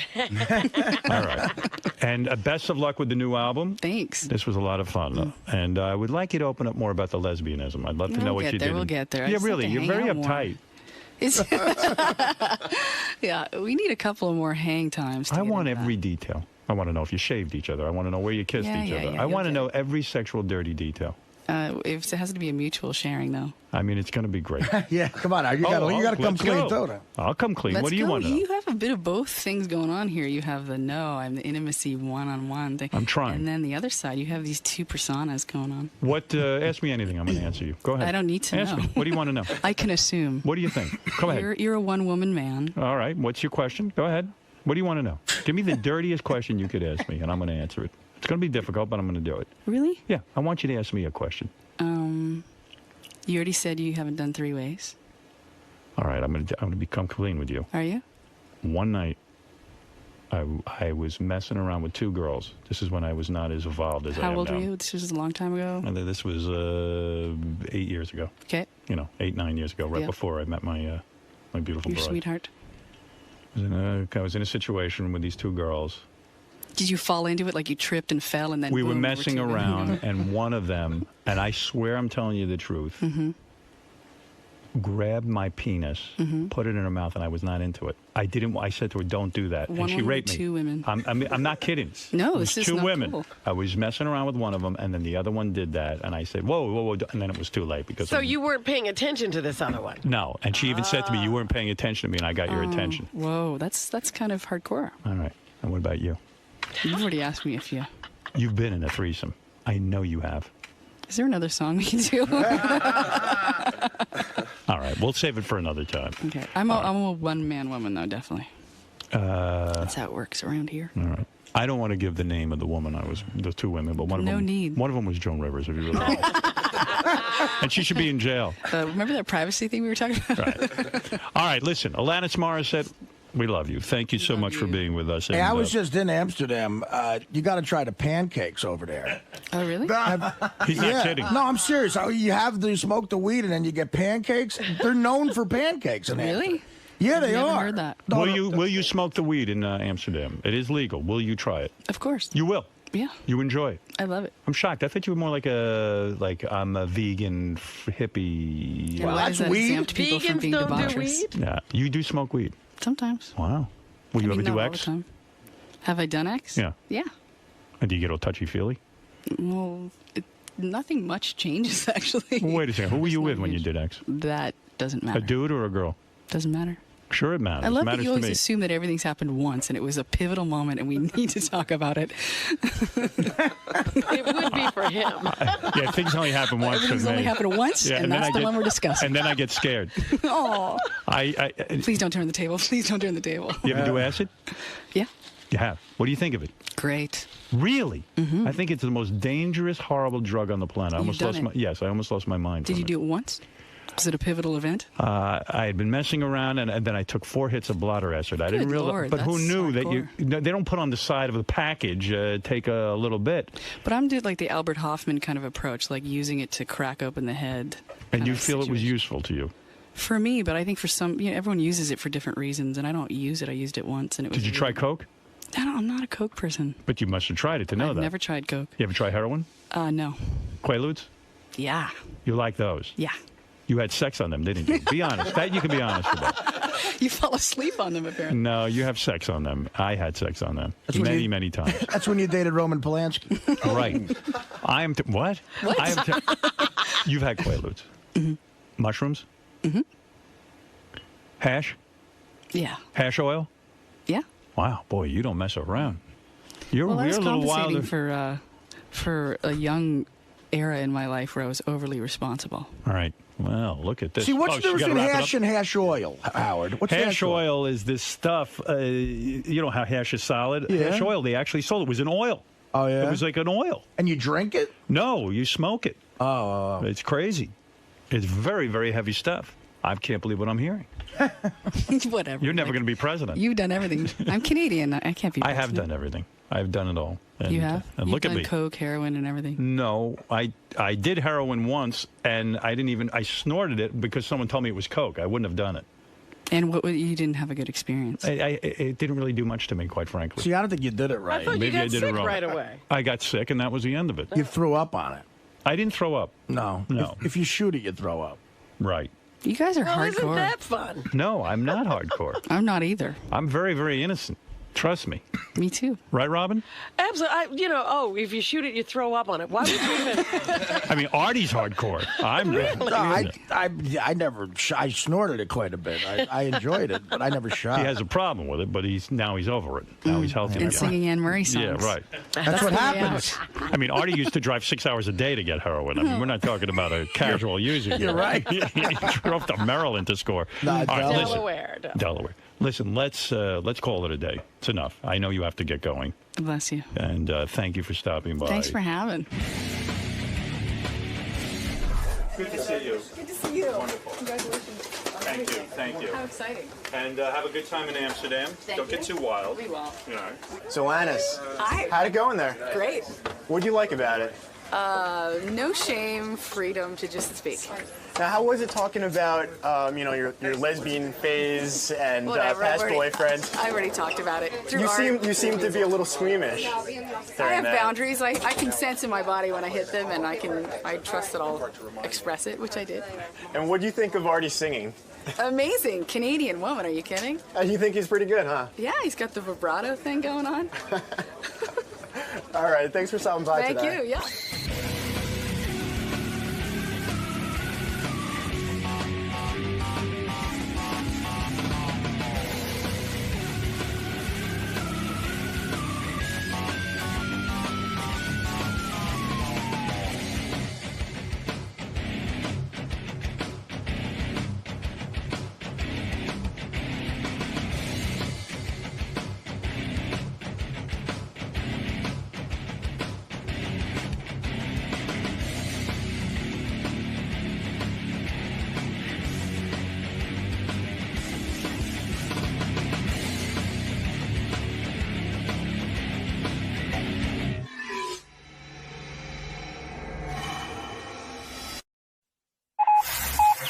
This is the best of the wrap-up show. A recap and behind-the-scenes look with John High and Gary Dell'Abate.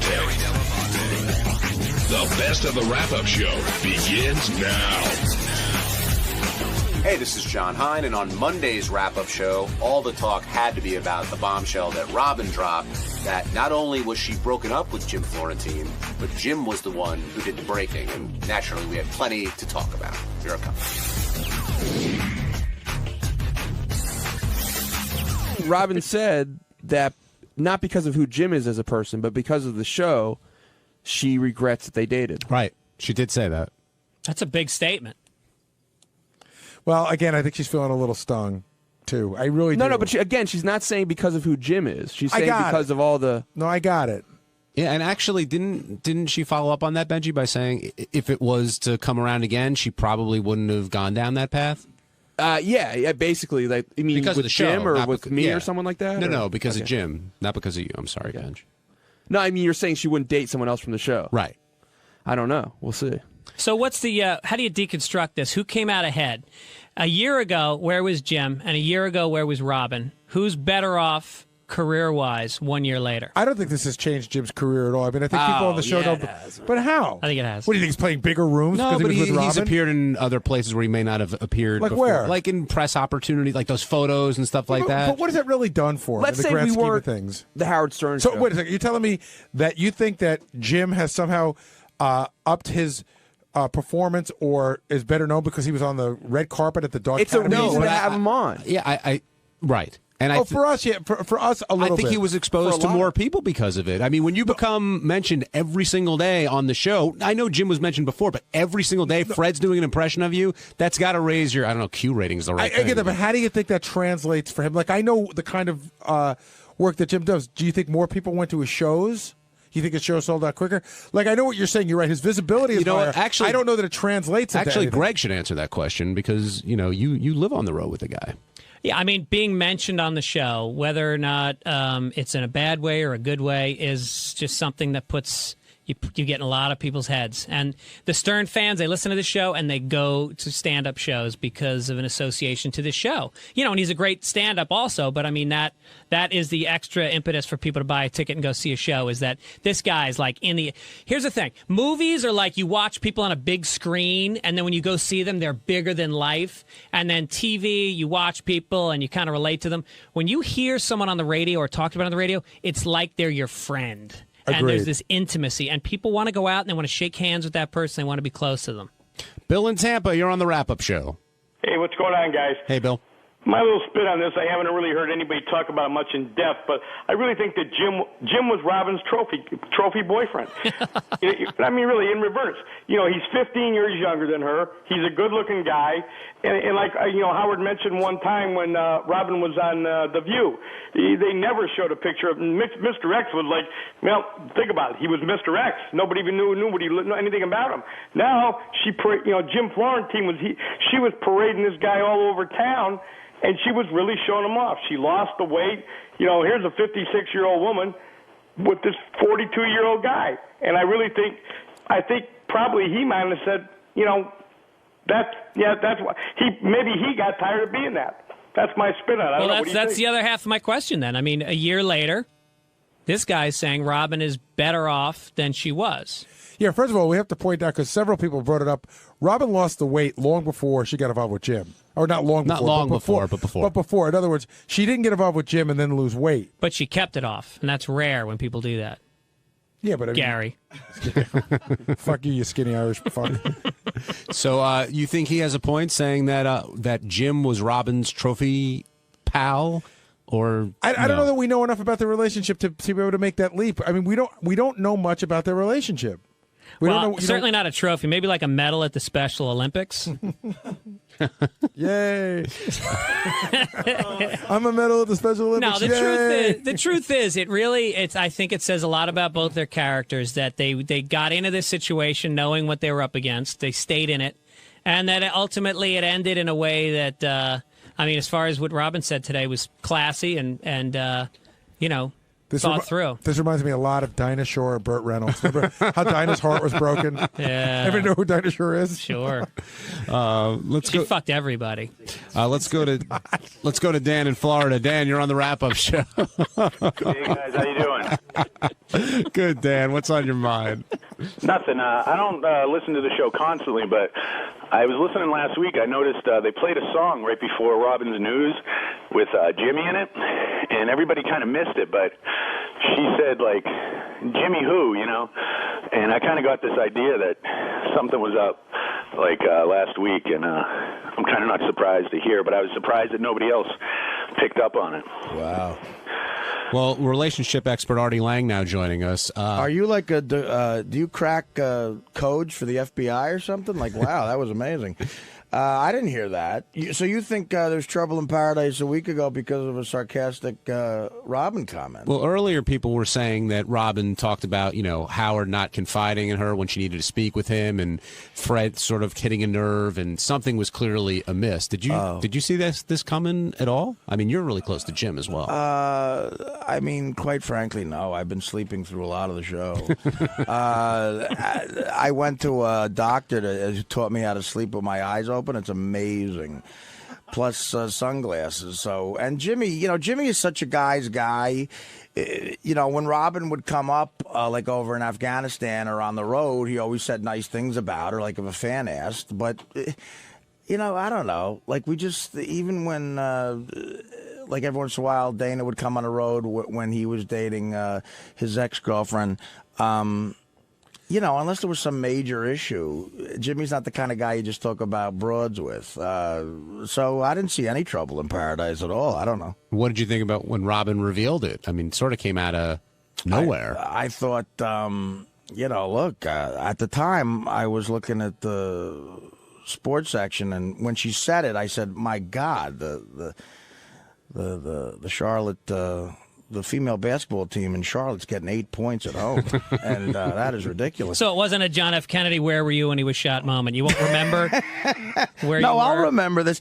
I was trying to do a stand-up bit about that. You know you've led a dull life when all those big moments, you've always been in the same place. Like, where were you when Kennedy got you? I was in my mother's basement. OTB. Elvis. When Elvis died, I was in my mother's basement. Belushi dying. Now, for that one, I was in the kitchen. I remember that. Yeah, anyway, honestly, I could care less about all this.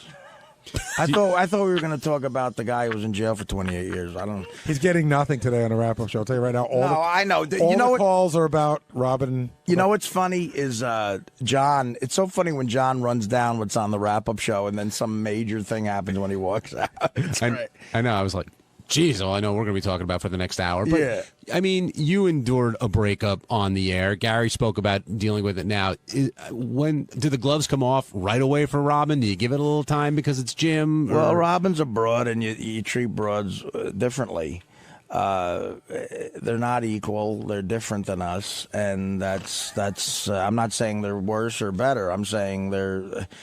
Well, that would mean they're equal. So that no, I'm just saying that they're different types of living beings. They're quite frankly, I don't know anything about them, and I'm. This is coming from a guy who fucks 21-year-old girls that weigh about 103 pounds. I know. Well, let me tell you something. I actually, Greg probably saw me at my finest hour. The chick Greg's referring to is without question my finest hour. No, but I listen. I not only do I think women are different, but I've said this. I think the blacks are a little different too. So Jimmy had a tough road to travel. Do you think Howard's going to treat Robin differently than he treated you with your breakup? Yes. With Dana? I mean, look, guys are right. I mean, I unlike Robin, I was honest, and I don't do a character. This is me. What do you think she was being dishonest about? Not dishonest. I think Howard hit it right on the head, and I think Howard is definitely a good judge of people and their behavior. And Robin, this over laughing is something Robin does to hide maybe something else. And of course, I mean, look, she sort of admitted that it's a little hurtful, but she's not wearing her emotions on her sleeve like I did. That's for sure. No, I agree. And you do treat women. You treat a women lot a little. of stuff on your sleeve, though. There was like egg yolk, Coke, mustard. If I could get one thing out, Greg. Take all at 3. Is there just like, can I get one point out? I just don't want this sentimental. to turn into the Ellen DeGeneres show in here. Well, it won't. Except for we all love pussy. That's the only similar. By the way, Chad the cop in Westchester, your theory's wrong, you fucking idiot. What did he say? He thinks that Robin has smelly private parts, and that's what broke it up. Well, how do you know that's wrong? What do you ate her out last week? Oh, please, come on, that's our Robin. I know, but what are you talking about? How do you know that? I don't think so either. But to say you know that for a fact is bullshit. All right, Art, what's your one statement before we go to break? Robin doesn't have a smelly pussy. Yeah, I'd say I don't think she has one either, but I couldn't prove it in a court of law. Approach the bench. Walk away from the bench. Yeah, I'd like to say that I think, I was trying to make a sentimental point. Fitzsimmons' fat joke was inappropriate. Yeah, sorry, the Adderall was kicking in. I was chomping Adderall. at the bit. He's fell off every wagon. This fucking no, that's kid. prescribed. That's prescribed. Yeah, I know. Whatever. ADHD, Prescribed. I need it. That's tying off. That's a heroin round of applause. Isn't it great when two smart comics are doing stuff that's over your guy's head? And it's physical, so you can't get it. I tuned you out 40 seconds ago. I know. These guys. Okay, John and Gary don't like when I stop by. I do like when you stop by. Yeah, whatever. We'll talk about that. And with that, let's go to break. When we come back.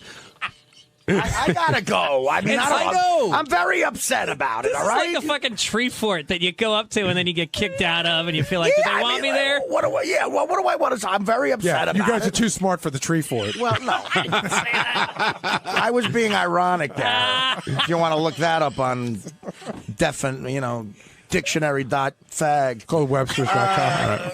All right. I'm going to leave, and you homos talk more about Robin and Jim's break. On Tuesday's wrap-up show, there were inaccuracies, baloney, nonsense being spouted, God forbid, on the wrap-up show. So I had to come in and set the record straight. as a news person, you tell both sides of the story, correct? Absolutely. So does Fred have a legitimate gripe saying you didn't talk to me about that before you came in and did the headlines? Why wouldn't you ask Fred first before you went in? Normally we would. Right. There have been a couple of times when we've done the discovery process live on the air. As a matter of fact, I went to, because we were busy yesterday when Robin's news broke, I missed you.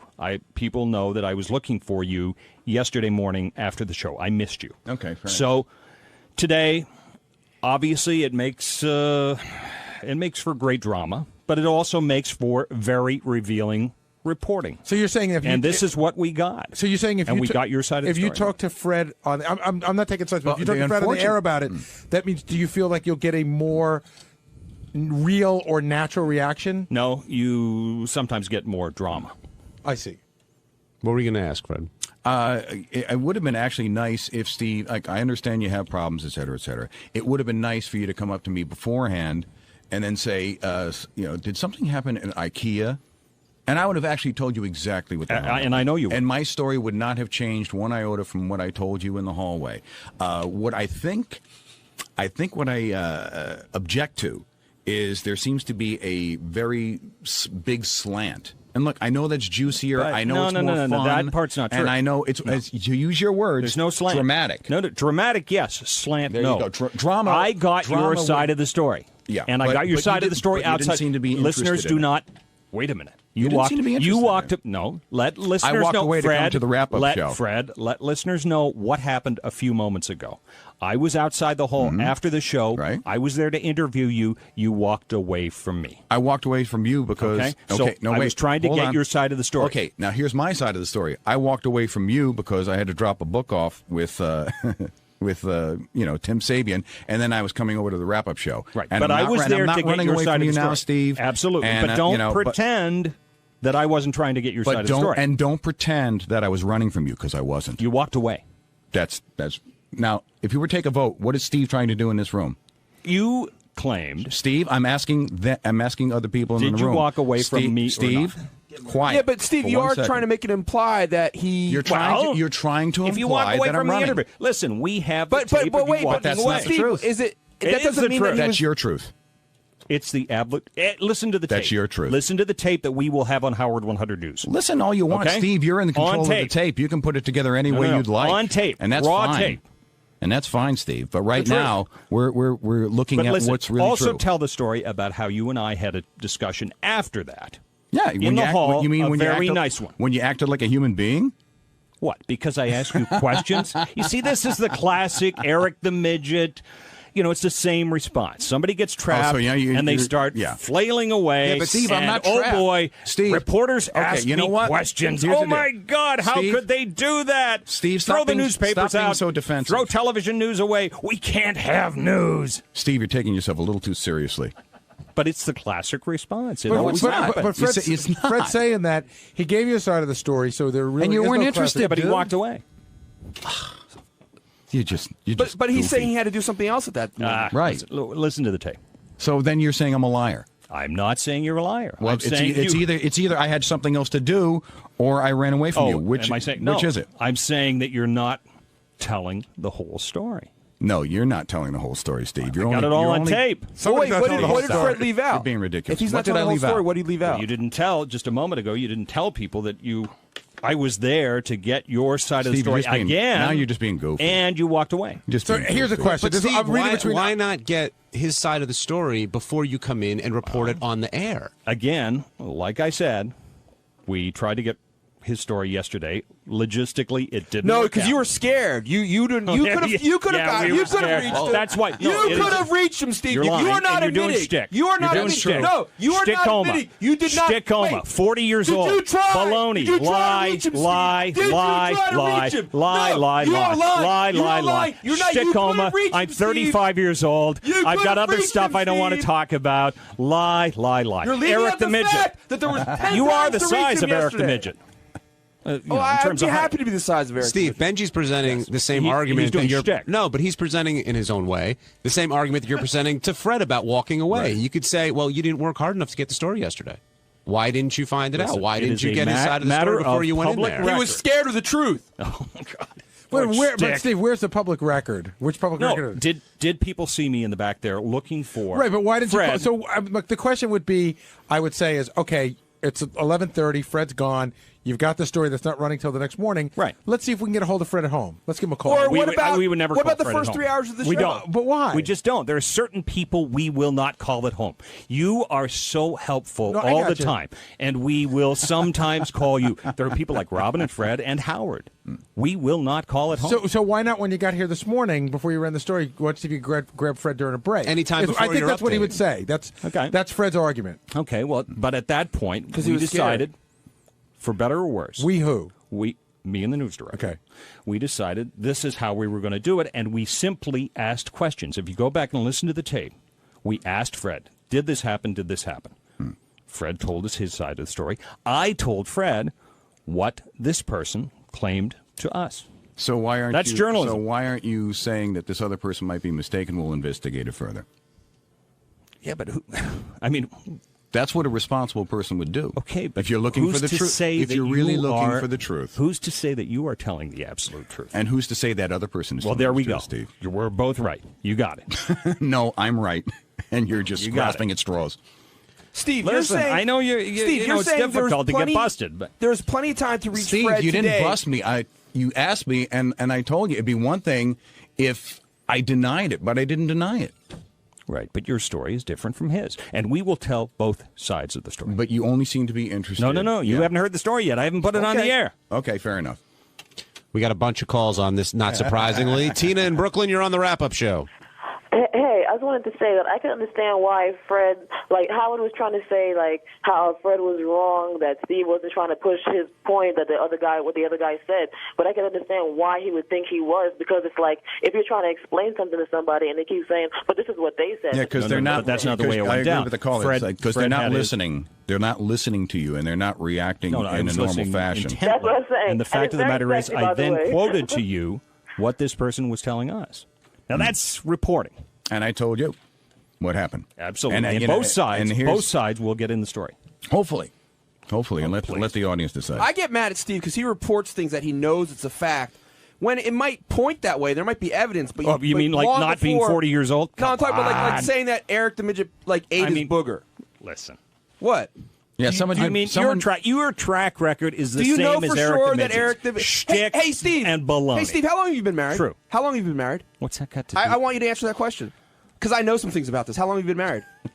What do you know? Just Please go ahead. No, Go ahead. tell Answer. us. No. Why don't you I answer want to hear everyone how long you've everything been you married? have to say. Why don't you answer I'm that all question? ears. Because you're scared. You're running Yeah. away from this. So answer the question. How long have you been married? Oh, let me see. 8 years.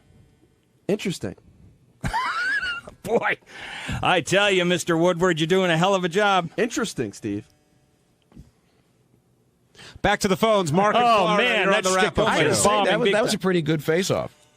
I agree. Yeah. Hi, Mark. It was great. Hey, what's going on? Steve, you're being a douchebag. There you go. pulling the You know, typical reporters are journalistic douchebags, nonsense. okay? That's just the Typical way it is, journalistic. buddy. Shut We up ask and let somebody else questions, talk. and we get answers sometimes. Go ahead. Now, here's what happens, right? Well, you get Okay, answers from you're me asking all the time, Fred, Steve. Did you Yes, walk you do. away? Yeah, I walked away to return a book. No. Did you walk away? Did you walk away? Dude, That's it, listen to the that's it. tape. Exactly. Fred, you know. Did you say? Did you not? spin on Did you it. not say You 5 You minutes marched ago? away from me, Fred. Did you say? See, here You it goes. did. Well, there you go again. But see, Fred, I see. No, but you did. I'm reading. I know what Fred's saying. I'm reading between the lines. And while you're saying, Fred's saying he walked Do away. we have to it get on Howard TV But tape? what you're insinuating, I'm just saying. What I'm getting out of it is that Fred walked away in anger or because he was done with you. He not was because frustrated. But Do Fred we said- have it on tape? That's what I'm saying. That's Do we I'm have it reading on between the Howard lines. TV videotape? That's what you're insinuating. Fred said when he is. Fred because, marched away. We'd reached. Yes, we have it. We've just confirmed. Steve, Howard TV fine. has it on tape. I know you have it on tape. So there but we it's, go. It's not me running away. Listen, you were frustrated. You'd had enough. No, You Steve. didn't want to Now answer you're all the putting- questions. Now you're putting words in my mouth that I never said. Look, watch the tape. Cass, Steve, a lot of people were saying that you often off the air will use derogatory terms for people of non-white races. Baloney. And so have you ever used the N-word? Never. Never in your life? Gotcha. Have you ever referred to a black person as something other than a black person? Wrong. When describing their skin color? Absolutely not. Never. So what do Never you got? in real life. I Tell don't us know. what you got. There's In people other that words, said you're you did. doing shtickoma No. again. You don't recall? Wait. Listen. Hey, No, I'm no, no. reporting what people said. No, you're not Steve. reporting anything. You're Wait, full Steve, of baloney. Yes or no? Did you're people 40 say years that? old. You're Steve, hiding it. Steve, you lie constantly. Steve, I don't lie It's all a constantly. big Fuck you, game. man. So, dude, Steve, I deal in Steve, reality. I'm reporting okay? what You people do your said. shtick, I'm reporting and what people said. As long as yes people or no? understand Answer it. yes or no. Listen, Did people you're a say that on clown. the air? You're just Did people full other of than me say that on the air? shtickoma. Answer the question. Did people other than me I can't say that even on the hear air? you. Did people other than me say that on the air? Yes I or don't no? even understand what you're Did people other than me say that on the air? Go away. Teddy. Benji clearly has a source in Saskatchewan. On Wednesday's wrap-up show, Fred continued to defend himself against the evil Langford and his disreputable yellow journalism style. Check it out. Shark in Boston. Shark, you're on the wrap-up show. Hey guys, thanks for taking the call. Great show. I get tired of Fred every 10 years, and this is one of those times. He's like a sideways pussy. Everybody's afraid to go near him, but they're not really afraid of him. Wait, what'd you call him? I didn't hear that. Sorry. A sideways pussy. You don't sideways really know. pussy. Oh, a sideways pussy. Okay. Kind of fucked up. You don't know what it is. I don't think I'm familiar with that term. He said everyone's afraid to go near it. It's like a pussy with peyronie's. Oh, It leans to- okay. So people are. I still don't quite understand. It's not that you wouldn't fuck with him. You just don't want to be near him. And he thinks everybody's afraid of him. And as soon as somebody brings something up with Fred's name in it, I don't know if that's true. he gets all irate and he's all pissed off and he wants to challenge everybody. We'll fight. And That's he's not just a true either. fucking baby. You're saying is your not last name Langford? Here we go. I actually don't think that. I think that there's a thing about Fred, like you don't fuck with Fred, or I think that's this. And I don't think perception. Fred. And I don't think Fred particularly likes that. Do you know what I mean? Like, I Right. don't think. No, I don't think he I likes. really don't. And it's like there doesn't seem to be a whole lot I can do to change people's opinions, to make that go away. Why do you guys? I'm just being. You know what, dude? I'm sorry if you don't like me, and I'm just being me. And if you don't like me, that's fine. Well, Shark, thanks for your call, and hopefully, it'll be another 10 years before you feel that way about I hope Fred. so, too. But Gary, why do people feel that way about Fred? Well, Fred could answer it, and I think it would be one word: John. Stuttering John was the one. John sort definitely of was- perpetuated. Listen, I'm not going to say. Which is really unfair. I'm not going to say that listen, I didn't mess with Fred a lot on the air because we were pretty friendly, and I think that I don't think I'm insulting Fred, but sometimes Fred takes it more to heart. Like Jackie and I could fuck with You each want to know other. something? I freely admit that I'm a little bit of a poor sport. Right. So I think Fred takes it more to heart. So it just you just don't want to go down that road much because it bothers him. But John is the one who started the myth. Or John would say it's not a myth, that if you fuck with Fred, he will hunt you down and fuck you back in ways you can't even imagine. John was sure that they was getting fucked through the email by things that Fred played in bumpers, Right. by the way Fred passed him in the hallway. John had theories on everything that Fred was doing. And to him. John was just paranoid because I wish that someone would, if that's the case, how many people have I punched in all the years that I've been here? The answer to that would be 0. How many people has John punched? He's got one up on me. Hey, when is the last time you punched someone? I don't know, 15 years old? Okay. How about you, Benj? No, not true. I probably punched my brother or something About like that, but 8 years a stranger fight. I actually was just looking at some old tape, and I was watching Benji almost got his ass kicked. It was so great. Benji loves to walk into the middle of cameras in New York City, and the weatherman, Bill Evans, put you in a headlock. It was pretty funny. He got really mad at you. And he sort of went to grab your head, and you got out, and he pushed you I don't away. remember that. Now, Fred, when Langford was back in there today, clearly he was stirring it up, and you were poking at him as well. Yeah. But for you to side with Eric the Midget, you must be really pissed off. It seems like you're holding back that anger on Langford a little bit. You know what? I'm not mad at Steve. I think I'm a little disappointed in Steve. Why disappointed? Because he and he'll never admit it. I mean, I think he made a mistake by going ahead with the story and not, confirming it with me or asking me some questions about it. And look, that's his prerogative. But I think to go ahead and go on the air, and I'm being serious, one of those rare moments that I am, to go on the air and present half a story, but with a viewpoint of where he's already made up his mind. And it sounded that way to me. Again, maybe I'm overreacting. But to me, it sounded like he'd already like made his decision, convicted me, and tried me, and said, "Okay, well, Fred was, stomping around the parking lot and doing this and doing that." And I just I have a problem with people when they're not telling the truth. If something is truthful, fine. I'll suffer the consequences. Did I lose my temper with my horn that day? Yes, I did. But I neither threatened anybody nor went after anybody. Now, Gary, when Fred gets tweaked, who enjoys it the most in there? Is it Howard? Is it Robin? Artie? You? Who do you think sort of gets off on when Fred gets upset?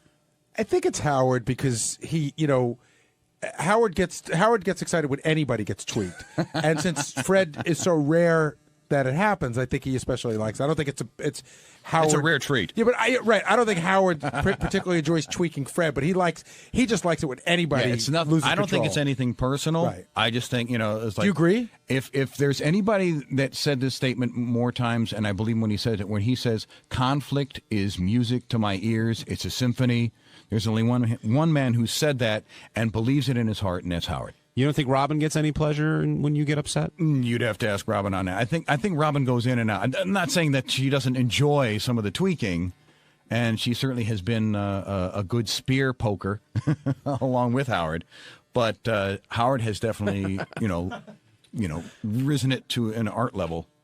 What can I say? Tom in Delaware, you're on the wrap-up show. Hey, guys, how's it going today? Big fan.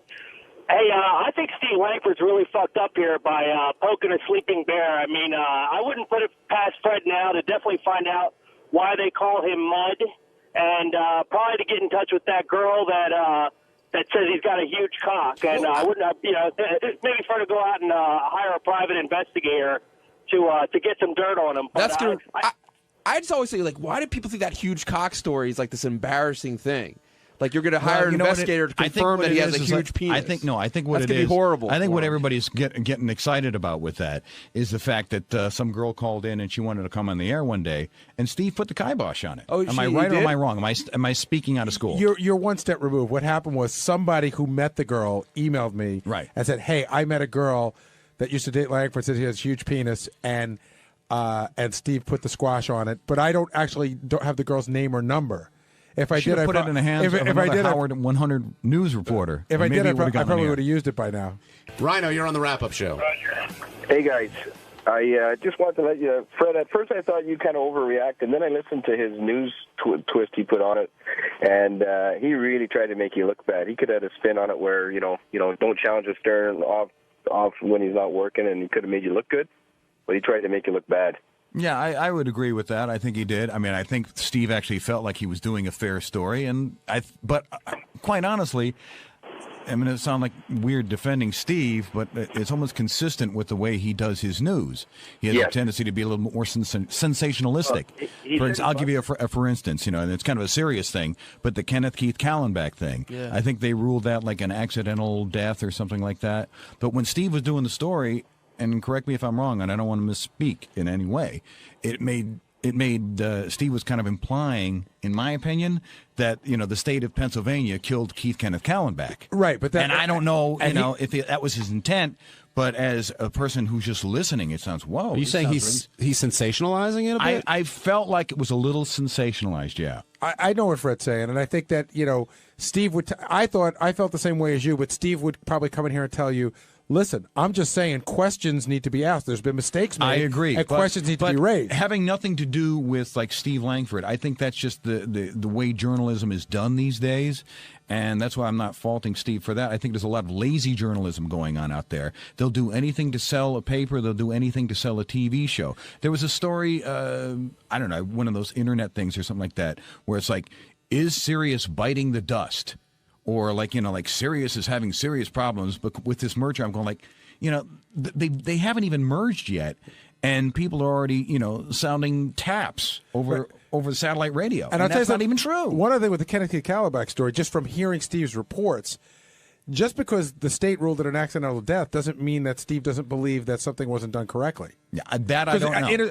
I was hearing stuff in his reports, like dates were wrong of when they said things happened to him, and he may not have been brought to the right place right away, and he may have complained of some problems before. So again, basing it only on Steve's reports on that, right? It sounded pretty credible that maybe there were some mistakes made. And the argument's always going to be with sensational headlines is that's how you sell papers. You know, I know that, but does that make it true? Not necessarily. I thought of the exact same thing last night. Fred saying it wasn't just questions should be asked. It always had the appearance of this private prison system killed Kenneth Keith or was responsible for his death. What's funny is and I think I almost have a line in the sand, and maybe that's wrong because we should be for the First Amendment for everything, because you should be able to say whatever the hell you want, especially working on this show. But I think, for example, when the Inquirer does something, I'm more apt to believe them telling a story than, for example, TMZ. TMZ definitely, in my opinion, just 14 steps over the line when it comes to a news story. I mean, to the point of where they're basically calling somebody a whore and a slut. Jesus. I just get so annoyed watching that fucking TV show and watching that blonde guy model, go, yeah, Michael Richards is coming out of the restaurant and he completely snubbed everybody. And it's like, and then you see him walk out and it's like he's just walking to his car. They're so... They make their opinions fact. Well, is that sort of like Fred walking away yesterday during Langford's questioning? I have someone here who can back me up. He's on the camera. I hope you can do this at the same time. Actually, he's not on camera. He's over here. I tried the wrong guy. No, I had the right guy. Thank God. This is Chris from Howard TV. This is Chris. Now, I have not paid you in any way. You're not. I'm not scaring you right now. He's just a regular member of the audience. I'm not holding a knife on you or anything like that. Okay, at the end of the conversation... Anybody else can ask the question, but I'm going to ask it because I was there.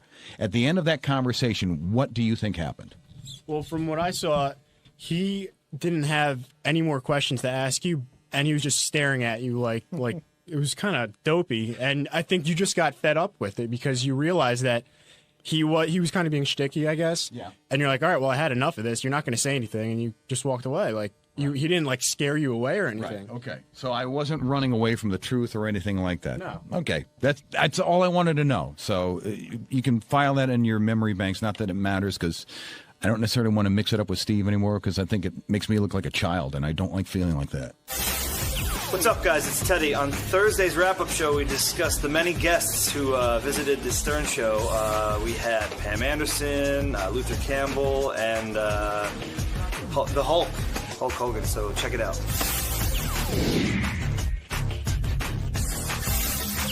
Let's go to the phones. We'll start off with Rob in Rockland. Rob, you're on the wrap-up show. Hey, do you think Howard kind of took it a little light on Hogan? How so? Well, it seems like his opinions about him before the interview are one way, but then maybe not to stir up the interview. He had some opinions about those taped phone calls in the past. He had some opinions about the sun hand lotion on Brooks' ass and all that stuff, but he kind of keeps that stuff low key, maybe to get information out of him. Do you notice that he kind of leaves his opinions out of the interview? Is that to get more information out of him? I mean, I think I know what you're saying. And listen, you try to conduct an interview where you can get the most out of a person. If the first thing you bring up is a suntan lotion, and he says, "Yeah, I've been putting it on my daughter forever," and Howard goes, "You're gross and disgusting. I think you're a pig." Then interview shuts down. Then you're never going to be able to talk to more. So you have to. You're right. Howard has to act on some level impartial.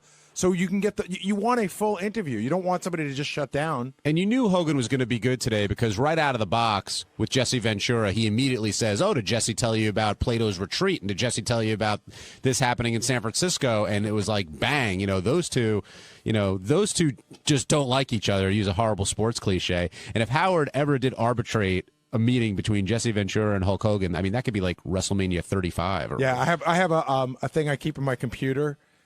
For guest notes, so whenever I book a guest, a note will pop up to remind me of something. So I went in and put in Hulk Hogan. So next time I book Hulk Hogan, it says, "Get Jesse Ventura on the phone," and I put in Jesse Ventura, and it will pop up, "Get Hulk Hogan on the phone." Now, speaking of wrestlers on the phone, the Iron Sheik called in, and sure enough, Hulk Hogan showed people how you handle the Iron Sheik. And on Howard TV, I guess you'll see this. If you see the look on his face, it's just priceless. You mean the look of, "Oh, that again"? Yeah. It's just like, "Oh my God, the Iron Sheik."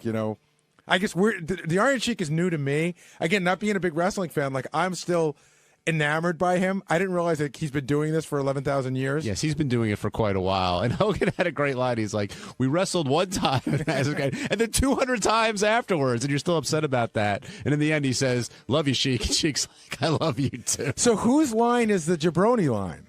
That is... Because Hulk said he uses that, too. I think that's actually a wrestling term, like a general wrestling term. And see, for me, I'm thinking that's the Iron Sheik's word. The way he uses it, it's almost like his tagline. Well, any word the Iron Sheik uses is going to be funny. Let's go to Mike in Atlantic City, New Jersey. Mike, welcome to the Wrap-Up Show. Yo, thanks a lot, guys. I think the Hulkster's about the closest thing Howard's going to get in the studio to Howard's actual honesty. I mean, most people go in there, even like Pam today, she didn't want to open up.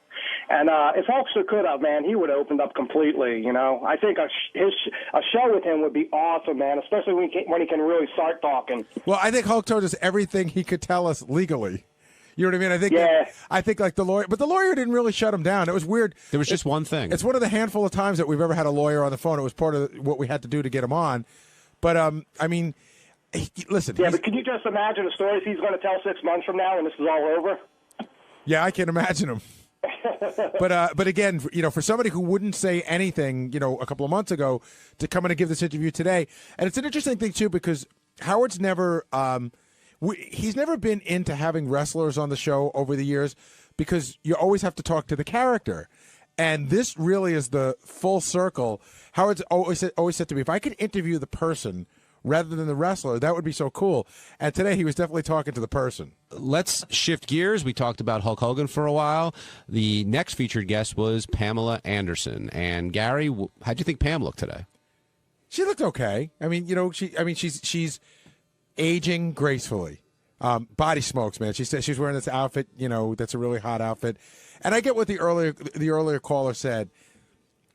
Pam had a tough time following Hulk because Hulk was so forthcoming, and Pam is never forthcoming.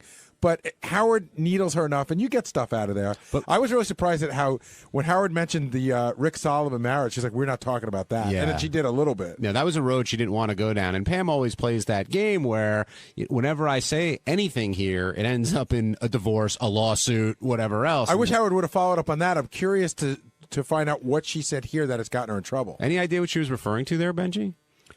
About lawsuits? Well, no. just trouble she had after being on the show. I don't know. One of the most deepest things she ever got into a couple years ago was when she was raped. She talked about that a couple years ago. So, I mean, I don't know that she got sued for that, but that might have been like interesting life type things. But she did say something really interesting today. I'm not sure if you picked up on it.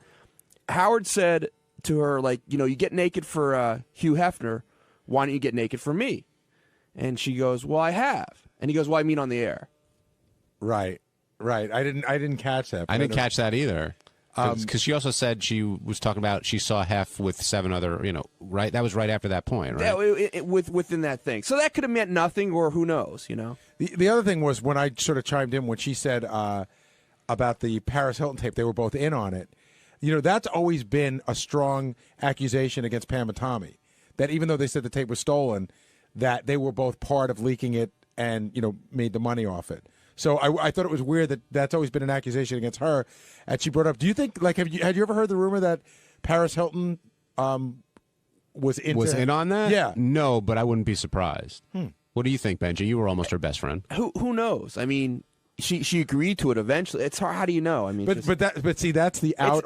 It's not shocking if she was. It's not shocking if she wasn't. I worked with the company that used to get all the celebrity sex tapes, and that's sort of the rap is, they're suing, and then, well, it's out now, it's everywhere, so they might as well get on board to make the money, which is a great excuse if you let it out on purpose. Yeah. Let's talk to Desmond in Tennessee. Desmond, you're on the Wrap-Up Show. What's going on, fellas? How we doing today? Good, Desmond. How you doing? Love the show. Gary just touched on it a second ago. I was just curious if anybody thought that Pamela Anderson actually let it slip, if she knew some inside information about Paris Hilton helping put out or produce the sex tape that ran everywhere, because I heard him chime in on it. Well, it's interesting because she was married to the guy that sold it, so if she knows more, I don't know what that comment meant, and when I asked her about it, she was vague. How many times has she... I was gritting my teeth when I heard it. I was glad I heard Gary's mic kick on, because I knew that's what he was fixing to say, because I had never really heard that it was common knowledge that Paris was in on the sex tape selling. How many times has she been married? Has Pamela Anderson been married? Let's see. There's was there anybody before Tommy Lee? Sure, there's half. You know what? Hold on a second. That's why they give us computers. Keep talking for a minute, and I'll get. But the Paris thing with Rick Solomon could have easily said to Pam, like, "Oh, Paris knew what was going on." You know what I mean? So even if he told her that, doesn't necessarily mean that Paris knew what was going on. Paris knew she was being taped. That's obvious. No, but knew that they were gonna that he was gonna sell it or whatever. I'm gonna set the over under at 4. Okay, I've got the answer. So set the over under at 4. 4. Benji, higher or lower? Are you including each marriage to Tommy? Oh, that's true. Let's say not as separate marriages. That is one marriage, I would say. Okay, so let's see. There's Tommy, Kid Rock. Right. Were they ever married? Tommy, and there's got to be at least one or two before. So I'll say 4 also. That's not any different. The answer is 3. She's had 3 husbands: Tommy Lee, Robert James Ritchie, a.k.a. Kid Rock, and Rick Solomon. Now, speaking of celebrities, Hulk Hogan, Pam Anderson, but another guy who came in this morning early was Luther Campbell, Uncle Luke. And I think he's always a good guest because he gives it to you straight. Right. Howard loves him because he just talks straight. Now, there was another guy that we never used to have on back in the day when they were popular, because Howard just wasn't a huge fan of the music and stuff. In fact, I didn't even realize when Uncle Luke was talking today, I didn't realize that that's his song. He says how he has to get drunk to make his music, and he goes, what's that song, Asses Up? Something Up, that's the way we like to fuck. That's a song we play all the time. I didn't realize that was one of their songs. It'll come to me in a second, but I can understand why you might have to be drunk to perform that. Face down, ass up, I think you're referring to. Face down, ass up. That's the way we like to fuck. Yeah, thank you for that note, JD. It seemed when he was talking to Howard was like, oh, you've been with 4 girls at the same time. And Luke was like, well, you've done that. Well, you've done that. Did Luke think that Howard's got this sexual experience that maybe, Howard doesn't? I think that people who don't listen to the show a lot and don't know the history of Howard probably see that the show is, in its day was known for rock stars, strippers, and porn stars, and figured Howard was banging them 10 at a time. What do you think of that, Benji? Yeah, that's pretty much the I wanted to go somewhere else if I can about Luke. Oh, go ahead. One of his best comments was when Howard was asking him about if you've ever been with a woman that smells. And he didn't just say yes. He named her like Frida from New Orleans. Hey, I have names in my head. That's some shit you don't forget. And another interesting issue I thought Luke brought up was when it was posed to him, what would he do if his son was gay? Would he go to the wedding? Would he give him away? And here's how Luke handled that. Number 3, Teddy. If a son of yours wanted to marry a man, would you attend the wedding? No. You would not? You would not. No. You would not go to a gay wedding? I wouldn't go to my son's wedding. I'd go to somebody else's gay wedding. Right. You're not going to your son? No, I wouldn't have went to his wedding. No. You wouldn't give away your son? I know, right? You wouldn't walk him down the aisle? Walk me down the aisle? Hell no. So if he said to you, Dad, look, it's really important to me if you'd accept my lifestyle and accept my new husband, I need you to come to the wedding. He would have sat him down and said, look, man, this is not my scene. This is a job for your stepdad. So for those of you who didn't think Artie was piping in, there's a prime example of him laughing along with the comment. And again, Luke being pretty blunt, saying, if my son's gay, I'm not walking him down the aisle. Yeah, he's definitely not being. Listen, I'll deal with it, but I'm not going to, embrace it.